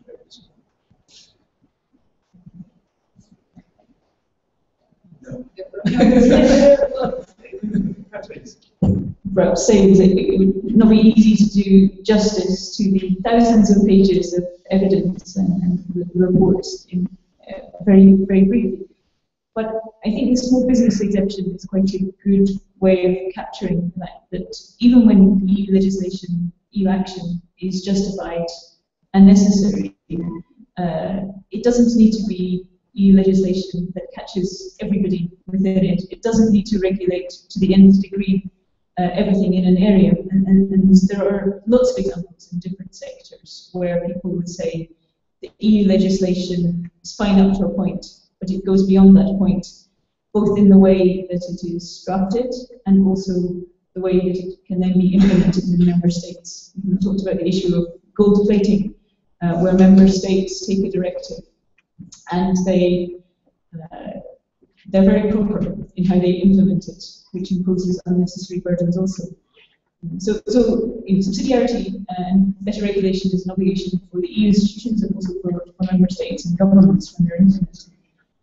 I think also to come back to the point about why is it that we keep getting more legislation, how is this being done to governments without their consent? I think we have to look quite a lot about the culture of the EU institutions and the mindset, as our MP has just said. There are lots of small things about the way the EU institutions operate, which mean that getting more legislation through is regarded as being a success. So we have a rotating 6-month presidency among the member states. And if you speak to most presidents, or most presidents are doing their review of what they did in their 6 months, they will say, we delivered this dossier, we got this dossier through Council and the Parliament. So more dossiers equals more success. So that's a very simplistic way. Likewise, as my Dutch colleague said, within the Commission, we have 28 commissioners now. Again, how is a commissioner's successfulness or otherwise? It's by delivering proposals, getting legislation. That's why we're definitely in favour, along with looking at the substantive priorities of the Commission, but also how does the Commission organise itself? And that's why the the job of the President of the Commission is particularly key at this time. We need to change the incentives for individuals within the Commission so that success is not just measured in terms of more or less legislation, but in terms of better legislation, and perhaps less legislation, and perhaps getting rid of legislation. But that's going to be a cultural change, so we're definitely in the market for ideas to bring to light. Well, just to add to that, I think in the Netherlands the view is there's a slight difference of nuance in this. In our view, it's not so much about renationalization of competences or reshuffling, but it's more, and it's not even necessarily about less Europe in certain areas. There could be a need for more European action, but what is especially important is to have a better focus. And what we have seen in the contact with the stakeholders is that even the ones that are generally known as critical about the functioning of the EU, when you pinpoint specific areas that they're dealing with on a day-to-day basis, they say, well, yes, okay, in this area, yeah, there's some cross-border issues, so here it works out quite well. So in the end, there are not so many very specific things that the stakeholders in the contact we've had with them were concerned about. The gold plating mentioned by Alison is one of the aspects that was mentioned in our country as well. And in the end, basically, it came down to a combination of two things. First of all, there's a need for flexibility for member states to work with European legislation to incorporate differences between member states, but to have a level playing field. And secondly, to prevent fragmentation. These two things they need to be combined in a good way. So for us, this need for better focus basically goes down to these two things. Thank you very much. This obviously leads further discussions, fragmentation.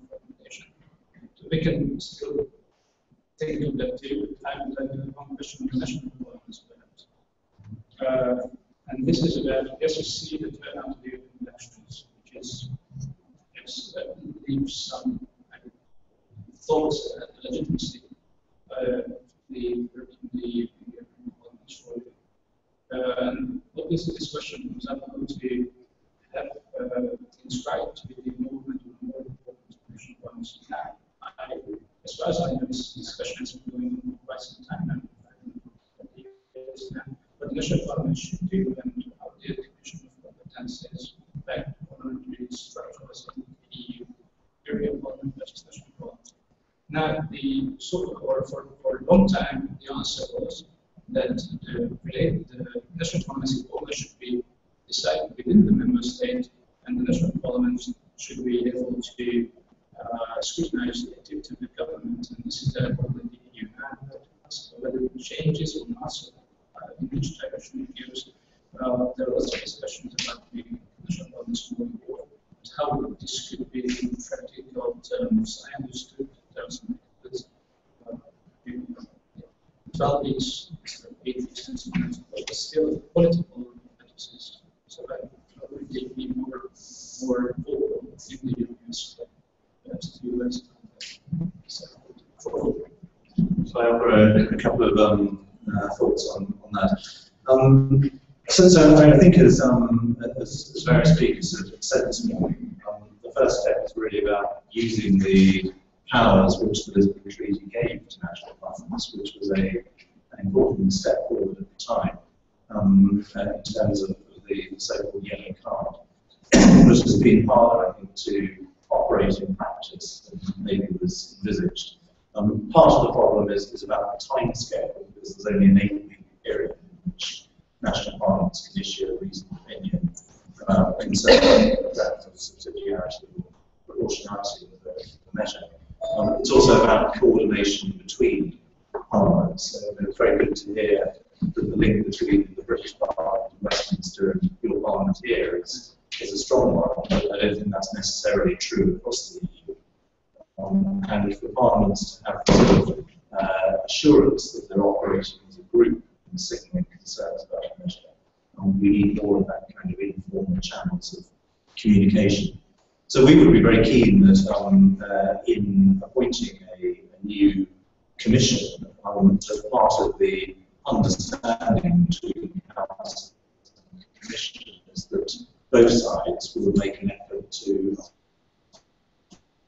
enable the yellow card system to work, and that might be about giving. See, I think at the moment that comes before legislation has gone to the European Parliament, and it might be possible for national parliaments to signal concerns later in the process when measures are changed significantly. There's obviously there's broader ideas about what you can do with the role of national parliaments. Some of that you have to go back and potentially change the wording of treaties, and maybe with politics, maybe that's complicated.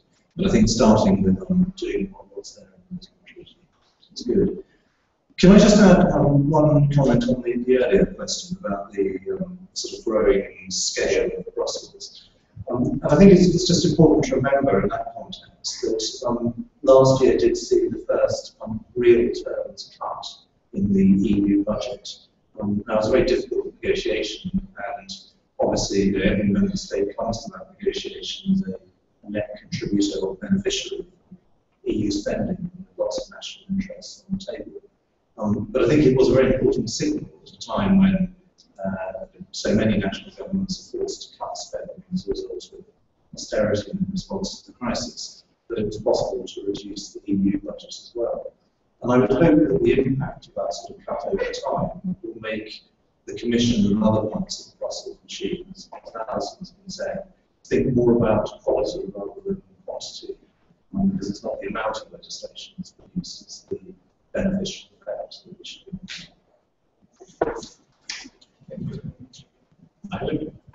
I have plenty of questions, but I urge the audience to read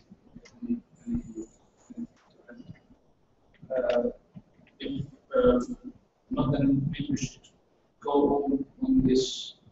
But we also cover the budget that you just mentioned. Because indeed, also the very difficult discussions in the financial agreement, it was very clear that somehow already felt like it's a statement, and you please argue it, that since the objective was set, it's very difficult for more legislation. As far as we see, none of the member states were specifically against the new budget, but still if the objectives have been better articulated, then we have been in this way expected. This comes back to this issue of how should we set the objectives, how the institutions should be moving forward. The elements behind it we propose that there would be one designated person who should be responsible for this kind of institutional national governments and negotiations. I think there is a option that a commission might hold that particular portfolio. I'm not sure if we've spoken publicly about that, but that will be one potential in terms of configuring the new commission. In terms of sort of your question about setting direction and what should the EU be doing, I mean again, we should do what's in the Lisbon Treaty.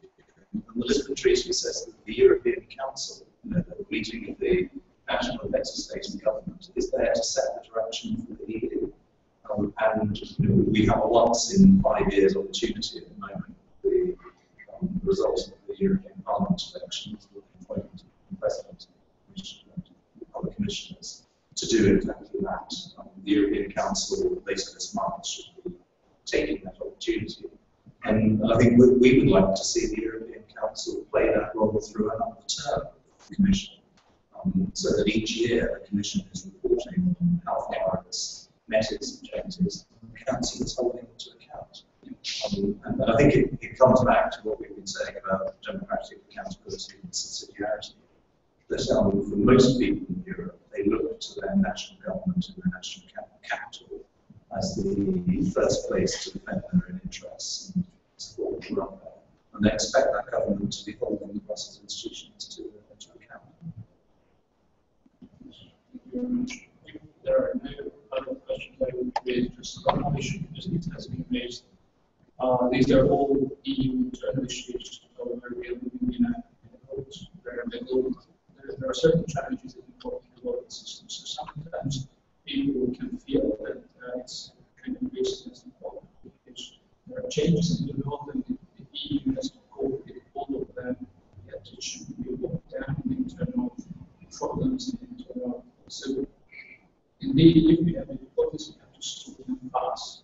Now, I would like to ask your thoughts about this. What do you think? What is important? How do you see it?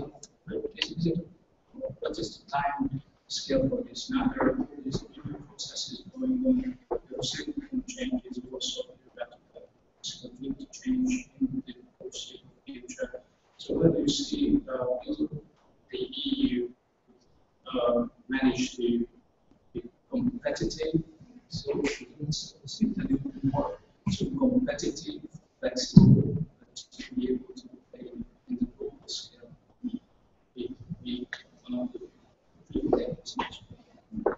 I can respond to that.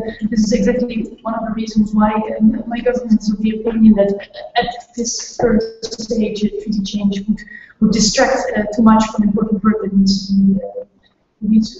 be done. It is, in fact, as you more or less say, as if we are doing maintenance on a driving car. So there are challenges related to that, but there are already many things in place that need to be used to a greater extent.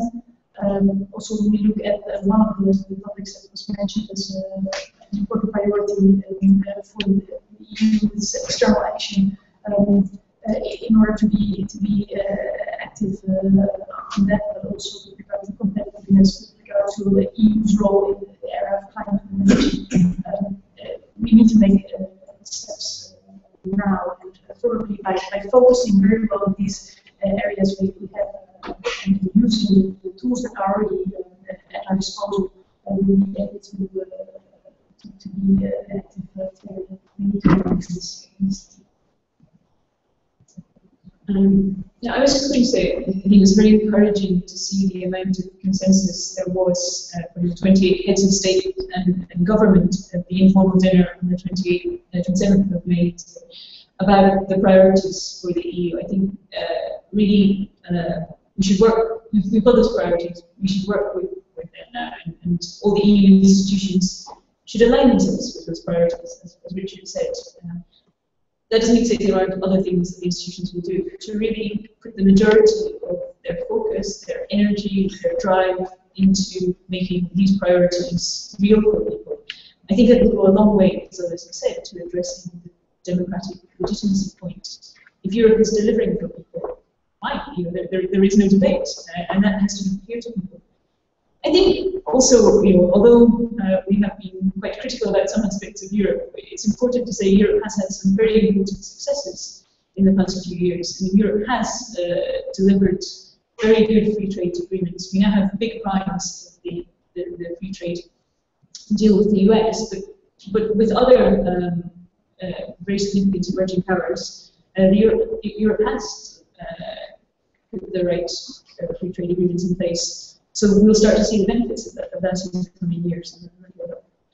I think, from a UK point of view, if we have a referendum in 2017, which depends on the outcome of our general election next year, I'm sure that will be a helpful way to concentrate minds in Europe. And that's going to be not a bad thing to have that time pressure, because as you have said, the rest of the world is proceeding regardless. And also there are things happening in all of our own countries which need immediate and urgent attention too. Well, I just add two brief reflections. Firstly, I absolutely agree on the importance of effective external action. I actually was seconded to the Brussels Institution in worked at the beginning of setting up the European External Action Service back 4 or 5 years ago. And I think that organisation, obviously it's taken time to build it up, but I think we have an instrument there which can work as a sort of a multiplier of influence in the United States. We've seen some of that in recent months with Ukraine. The other point I made is just that I think it's difficult sometimes to distinguish between the internal and the external agenda. And a lot of what we've been talking about this morning with boosting the European economy, creating competitiveness and growth and so on. I mean, this is actually contributes to potentially free trade agreements. It contributes to our weight and influence in the wider world. And while Europe is seen as still suffering from the consequences of the crisis, we don't. So I think the two things are closely connected. Okay, thank you very much. Are there any questions? If there are no questions, I would like to talk. I would like to thank you for all your remarks, comments, and contribution. And I will conclude this long session that we had, and spend I give the floor if I can. Thank you very much for your attention.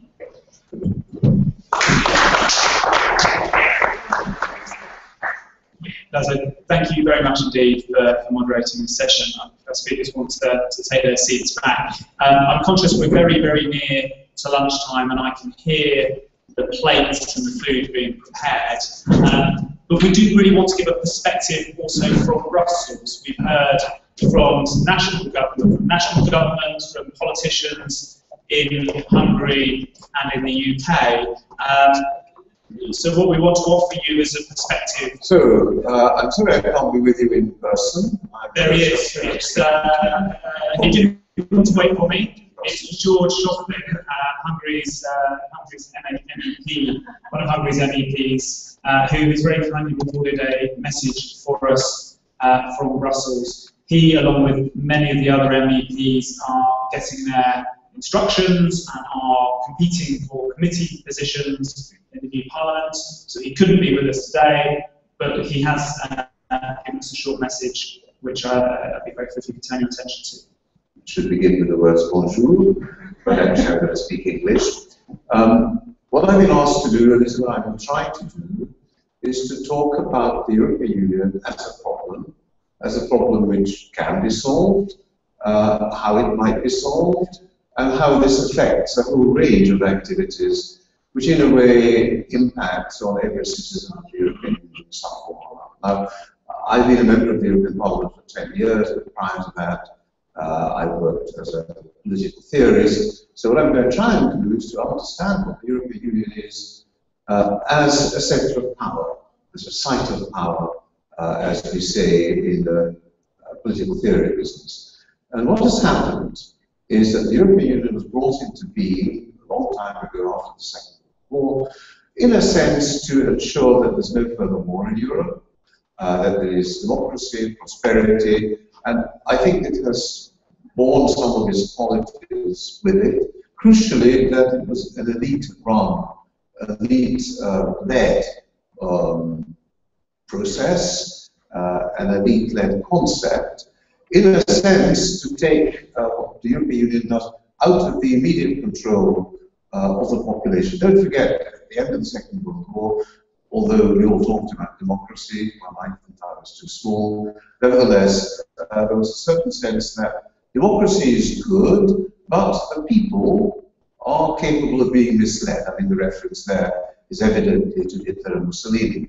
And I think this was relevant in the thinking of the founders, the founding fathers of the European Union. So you bring into being an entity which became the high authority and then actually the Commission, which should actually be protected from significant political influence. Now, what has happened in the interim is that any amount of power has been transferred to Brussels, to the Commission in effect. We know that the acquis communautaire, the legislative background of the European Union, supposedly 10 years ago when I arrived, it was 80,000 pages, now it's 120,000 pages. I'm not sure that anybody's actually counted this, and the number of pages will be different in different languages, but let's stay with it. But that does tell you that any amount of legislation has been put through during all these years, which of course is obligatory for the member states, which does mean that the European Union now exercises a lot of power, which certainly is not very directly accountable for. Let me add immediately that in many respects this power is perfectly okay. It's rational. Think about environmental regulation. We can't really do this on a country-by-country basis. Think about food safety. Think about fighting against all and a whole range of activities where actually one member state will find it extremely difficult to achieve very much. At the European Union level, it's much more effective, and above all, I suppose, there's a single market. The difficulty is that a great deal of this regulation impacts on the everyday lives of the citizens. They have no say-so, no input into what is being regulated. It's all being decided, so they believe, and I think in many ways they're quite rightly, it's being decided at a level which, if you like, although political is an aspect of political power, indeed I think political power is at the centre of it, cannot be challenged politically. This, I think, is the heart of the problem. How do you challenge the European Union politically? Okay, we have every reason to say, but there you are sitting in the European Parliament. The answer is yes, but if you think about it, a whole range of technical activities go on, which the European Parliament does have input, but actually a great deal of it, I think, takes place with only marginal supervision from either Parliament, if you like, one of the two chambers of the European Union, or Council. Much of it just goes through on an everyday basis, and in that sense is not adequately regulated. And again, think about it. Yes, we've been elected, all 751 of us. Nevertheless, how easy is it for any of you to make contact with your member of the European Parliament? Not at all easy, but then just think how much more difficult it is to engage with the European Commission. And I think this is where the heart of the problem lies. Now, at the technical level, I think it's highly significant that the right of initiative rests with the Commission. We in the European Parliament do not have the right to initiate legislation, and the same goes for Council, the significance of which is that the Commission is the driving force of European integration. It's a driving force, it's not very clear who's in the driving seat. And above all, where are the traffic police? It's supposed to be us, but it's extremely difficult act to do. And crucially, the European citizen doesn't have that capacity. Now, I was present, I've forgotten which year this was, the end of the Portuguese presidency, when the then Prime Minister of Portugal, José Sócrates, said, democracy is Europe's DNA. It's wonderful. I mean, I always wished I said that. Unfortunately, it's a strange kind of democracy in which the demos, the people, have very little say about actually what is being done in their name. So what is the evidence for this? Well, just think about the European elections. We don't actually know yet exactly how many Eurosceptics have been elected. Besides, being a Eurosceptic, I think, is a moving feast. Some are much more sceptical than others. The hardline, less hardline Eurosceptics. We don't know how this new parliament will work. We'll only know that in July.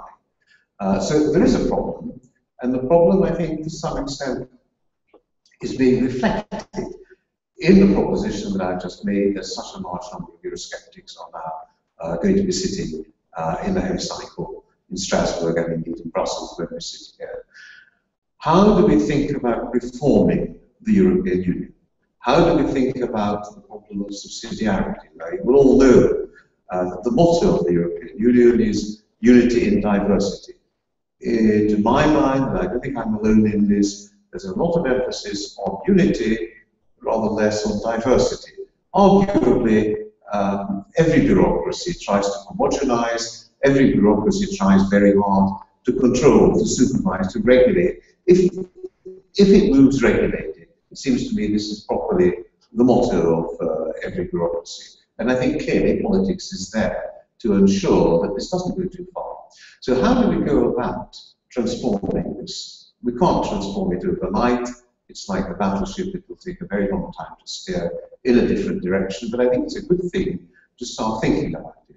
Well, in the first instance, there's been a great deal of discussion about this. Probably national parliaments should have greater access to what the Commission does over the legislative powers, not necessarily as co-legislator, but certainly some kind of supervision function. How one actually does this at the technical level, we can leave that, it can be worked out. Secondly, it seems to me we should look very seriously at the political role of the Commission. The Commission denies that it's political, but of course it exercises power. With anybody with, I suppose, the simplest concept of political power will know that there's a great deal of power in the Commission, and if there's power, it is necessarily political. Some power, clearly, we accept as being non-political, like judicial power.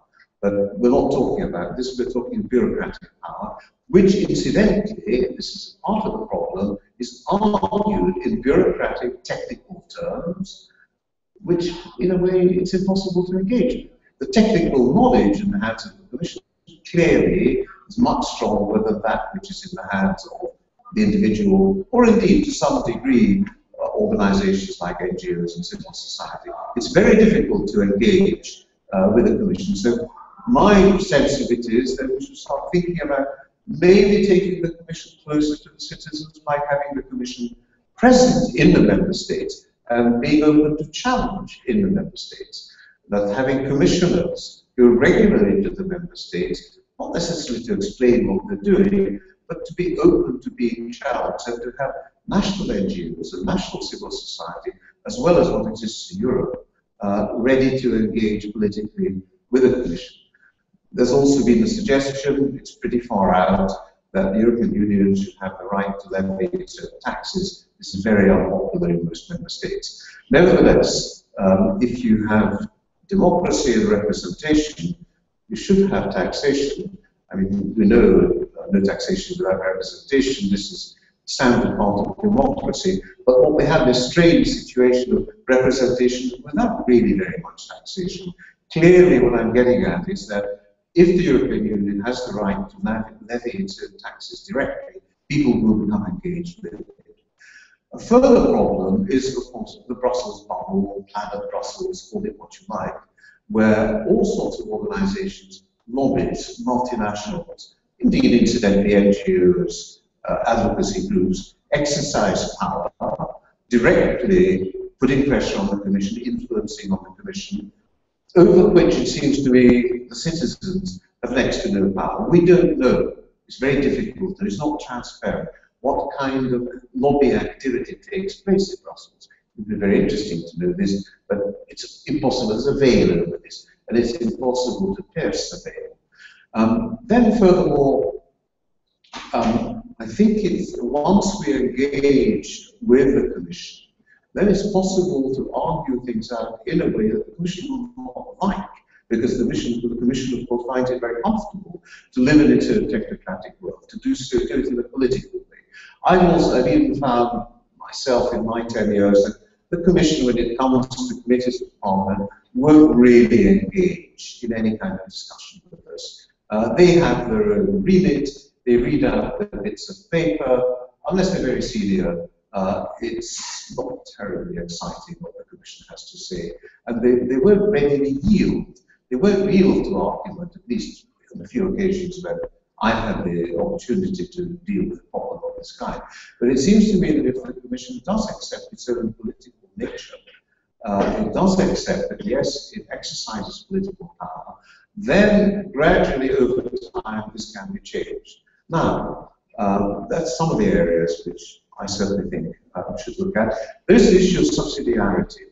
Theoretically, subsidiarity says that whatever can be done at the local level should be done at the local level, whatever can be done at the state level, member state level, likewise. We know that in practice this is very difficult to implement. By now, these are only guesses, that the domestic affairs of maybe 50–60% of a member state actually take place in Brussels. So it seems to me that subsidiarity is something we have to rethink very seriously. My last thought is, well, how and when? Well, what I'd like to see, obviously, is a debate, and I think the presence of the Eurosceptics, so-called Eurosceptics, the anti-Euro establishment forces, it's a roundabout term, will necessarily create, I think, a climate in which people are or should be ready to engage with maybe 20–25% of the population of Europe, which wants something else. They vote for so-called extremist parties. I don't like this term. If 20% or 20% of the country's population votes for a party, that's really mainstream, isn't it? I mean, if it's 5%, we can say it's marginal. If it's 10%, we can call it a subculture. If it's 20%, it's really part of the mainstream. So I think this is something that we should start to engage with. That there is a sizable section of the population of Europe which is dissatisfied with what it sees. Clearly, high levels of unemployment and above the very high levels of youth unemployment are really unacceptable. And that the crisis began in 2008 is still there, hasn't gone away. Maybe it's picking up, maybe it's not, but I'm not sure that at street level many people feel this. So what I would like to see is a debate. I would like to see the media, the media which don't take much interest in what happens in the Brussels bubble, take a much greater interest in this. Clearly the media are the transmission mechanism towards wider public opinion. So please, let's have the media taking a genuine interest in Brussels where politics is taking place, and that seems to me to be a part of what the media should be doing. Eventually, I suppose, there will have to be treaty change. Not today, not tomorrow, but if we start thinking about it, then treaty change will necessarily have to be considered in the context of the convention. When? Well, people talk about 2016, we will see. There are some countries, and of course the Brussels insiders, who don't like this idea. It affects a number of countries. The United Kingdom is obviously one of them. I don't think the United Kingdom is alone in wanting to see a changed relationship between the member states and indeed Brussels. And that, I think, is one of the issues which this convention, if it takes place, will have to consider. Where is to be the dividing line between how the Commission does, what the European Union does, what the member states do? Have that boundary line defined more clearly. All sorts of areas, what kind of representation should exist in the European Union. In the last Parliament, in one of my committees, Constitutional Affairs, we did talk about a pan-European list. Well, if I describe it as a lead balloon, I'm not too far from reality. It wasn't very popular. The idea that there should be an all-European list, well, I think we talked about 25 MEPs, who are voted on simultaneously in the same way in each and every member state. Well, that didn't get very far, but some idea of having MEPs with direct representation from Europe, that's not a bad idea, it's worth thinking about, or some variant of this. And a whole range of other issues, other ways in which the political arrangements in Europe should be transformed in the direction that I've been arguing, that's to say, make it a real democracy. Oh, I know, yes, democracy can be very troublesome at times. When you let people vote on their future, they often produce results that the elites don't want. But then there is an argument, and that's the argument which the Eurosceptics are making. The elites are out of touch. The elite-led polity with which the European integration process began maybe is ending its sell-by date. Maybe it's time to rethink where we're going and make the European Union more susceptible to democracy, which means, yes, letting much larger proportion of the population participate in the democratic process. It won't be easy, but I still think that that's the likeliest way forward to preserve what is good in the European Union and maybe in an ideal world to get rid of what is not working very well. So thank you for your attention. Please enjoy the rest of the conference.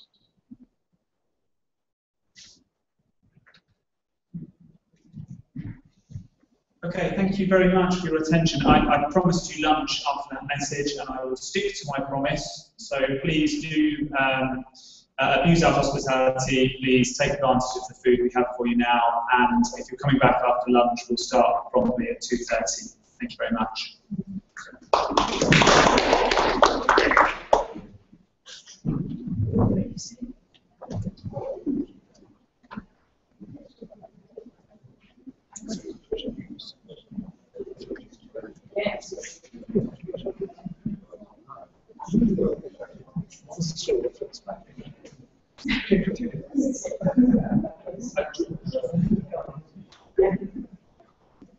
Figyelj, vedd ki ezt a kártyát is.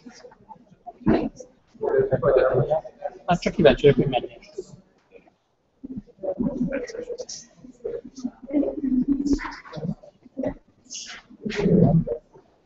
Ez a 36 perc. Szeretnék vonatkozni, hogy telefonálják. Nekem így belasítottam keresztül berakni. Igen, nem is érzékelt, hogy van benne a hívás. De lehet, hogy ez a természetes kamerára. Nem a te nem. És azt a kártyát félrekövettem.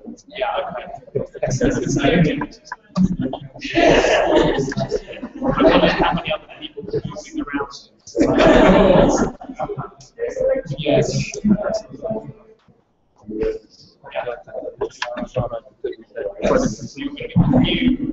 Not yet appointed, it's soon to be next street.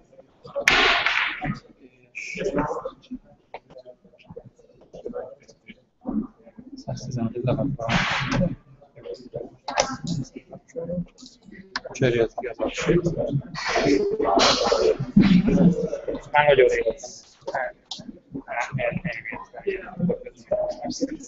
You had the same question.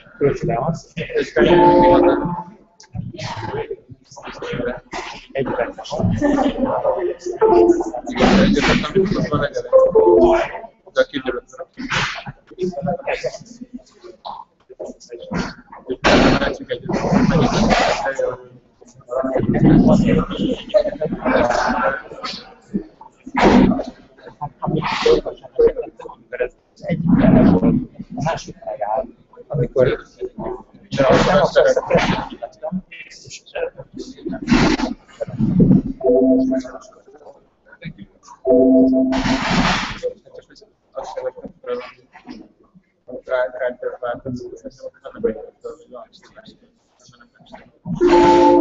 először nem játszottam. Ja, egy megszívás, hogy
Pedig azt kell nézni, hogy...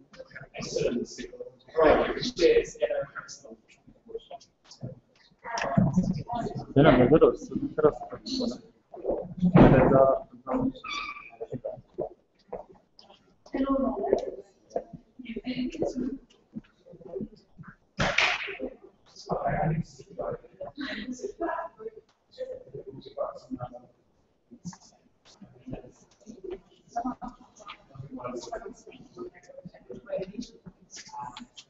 Ez valami jó is, amikor végig sem megnéz.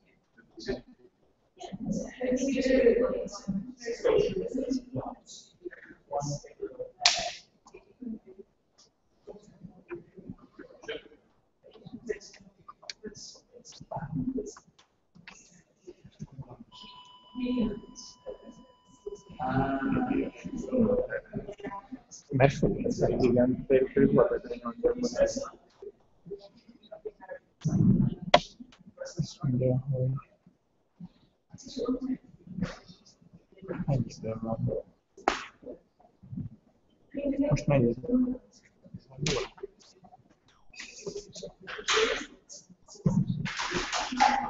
13-19.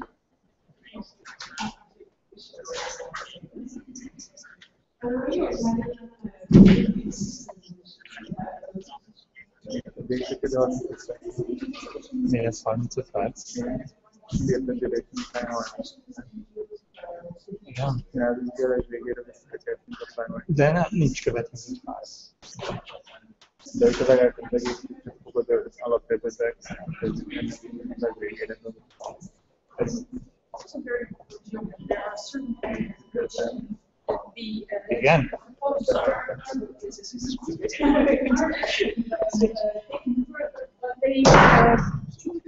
Resonating in public debate. Like, this all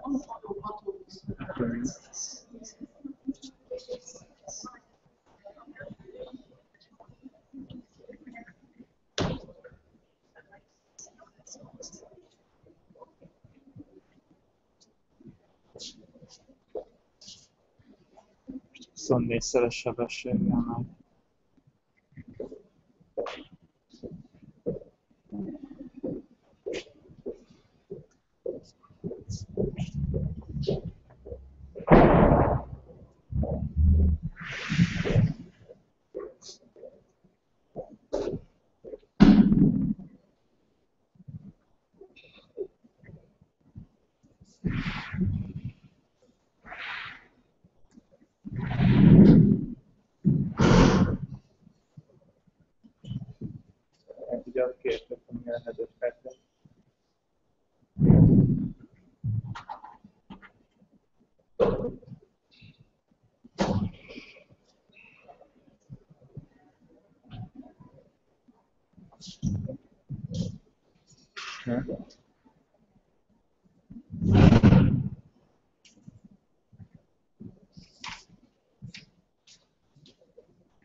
Már rögzítettem.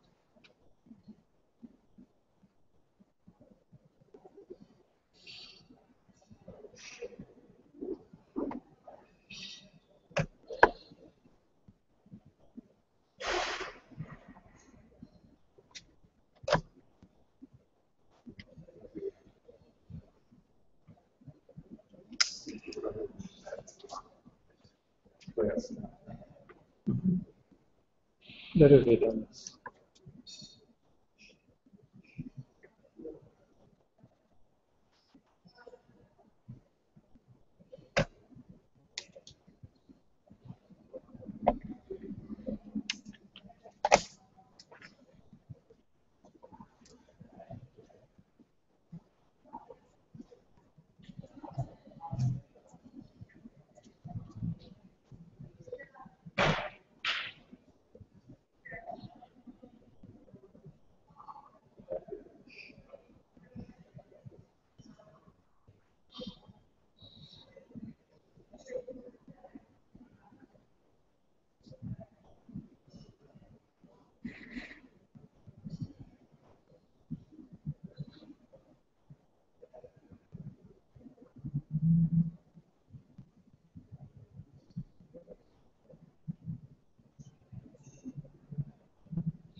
Ezt itt is nagyon jó.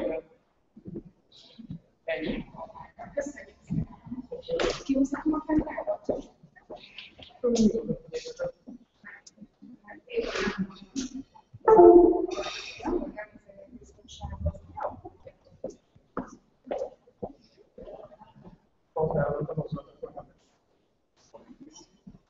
Ezek vannak a képések.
Igen.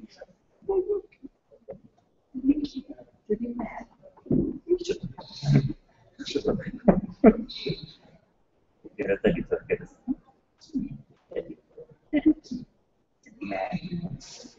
Micsoda véletlen. Neki 10 helye,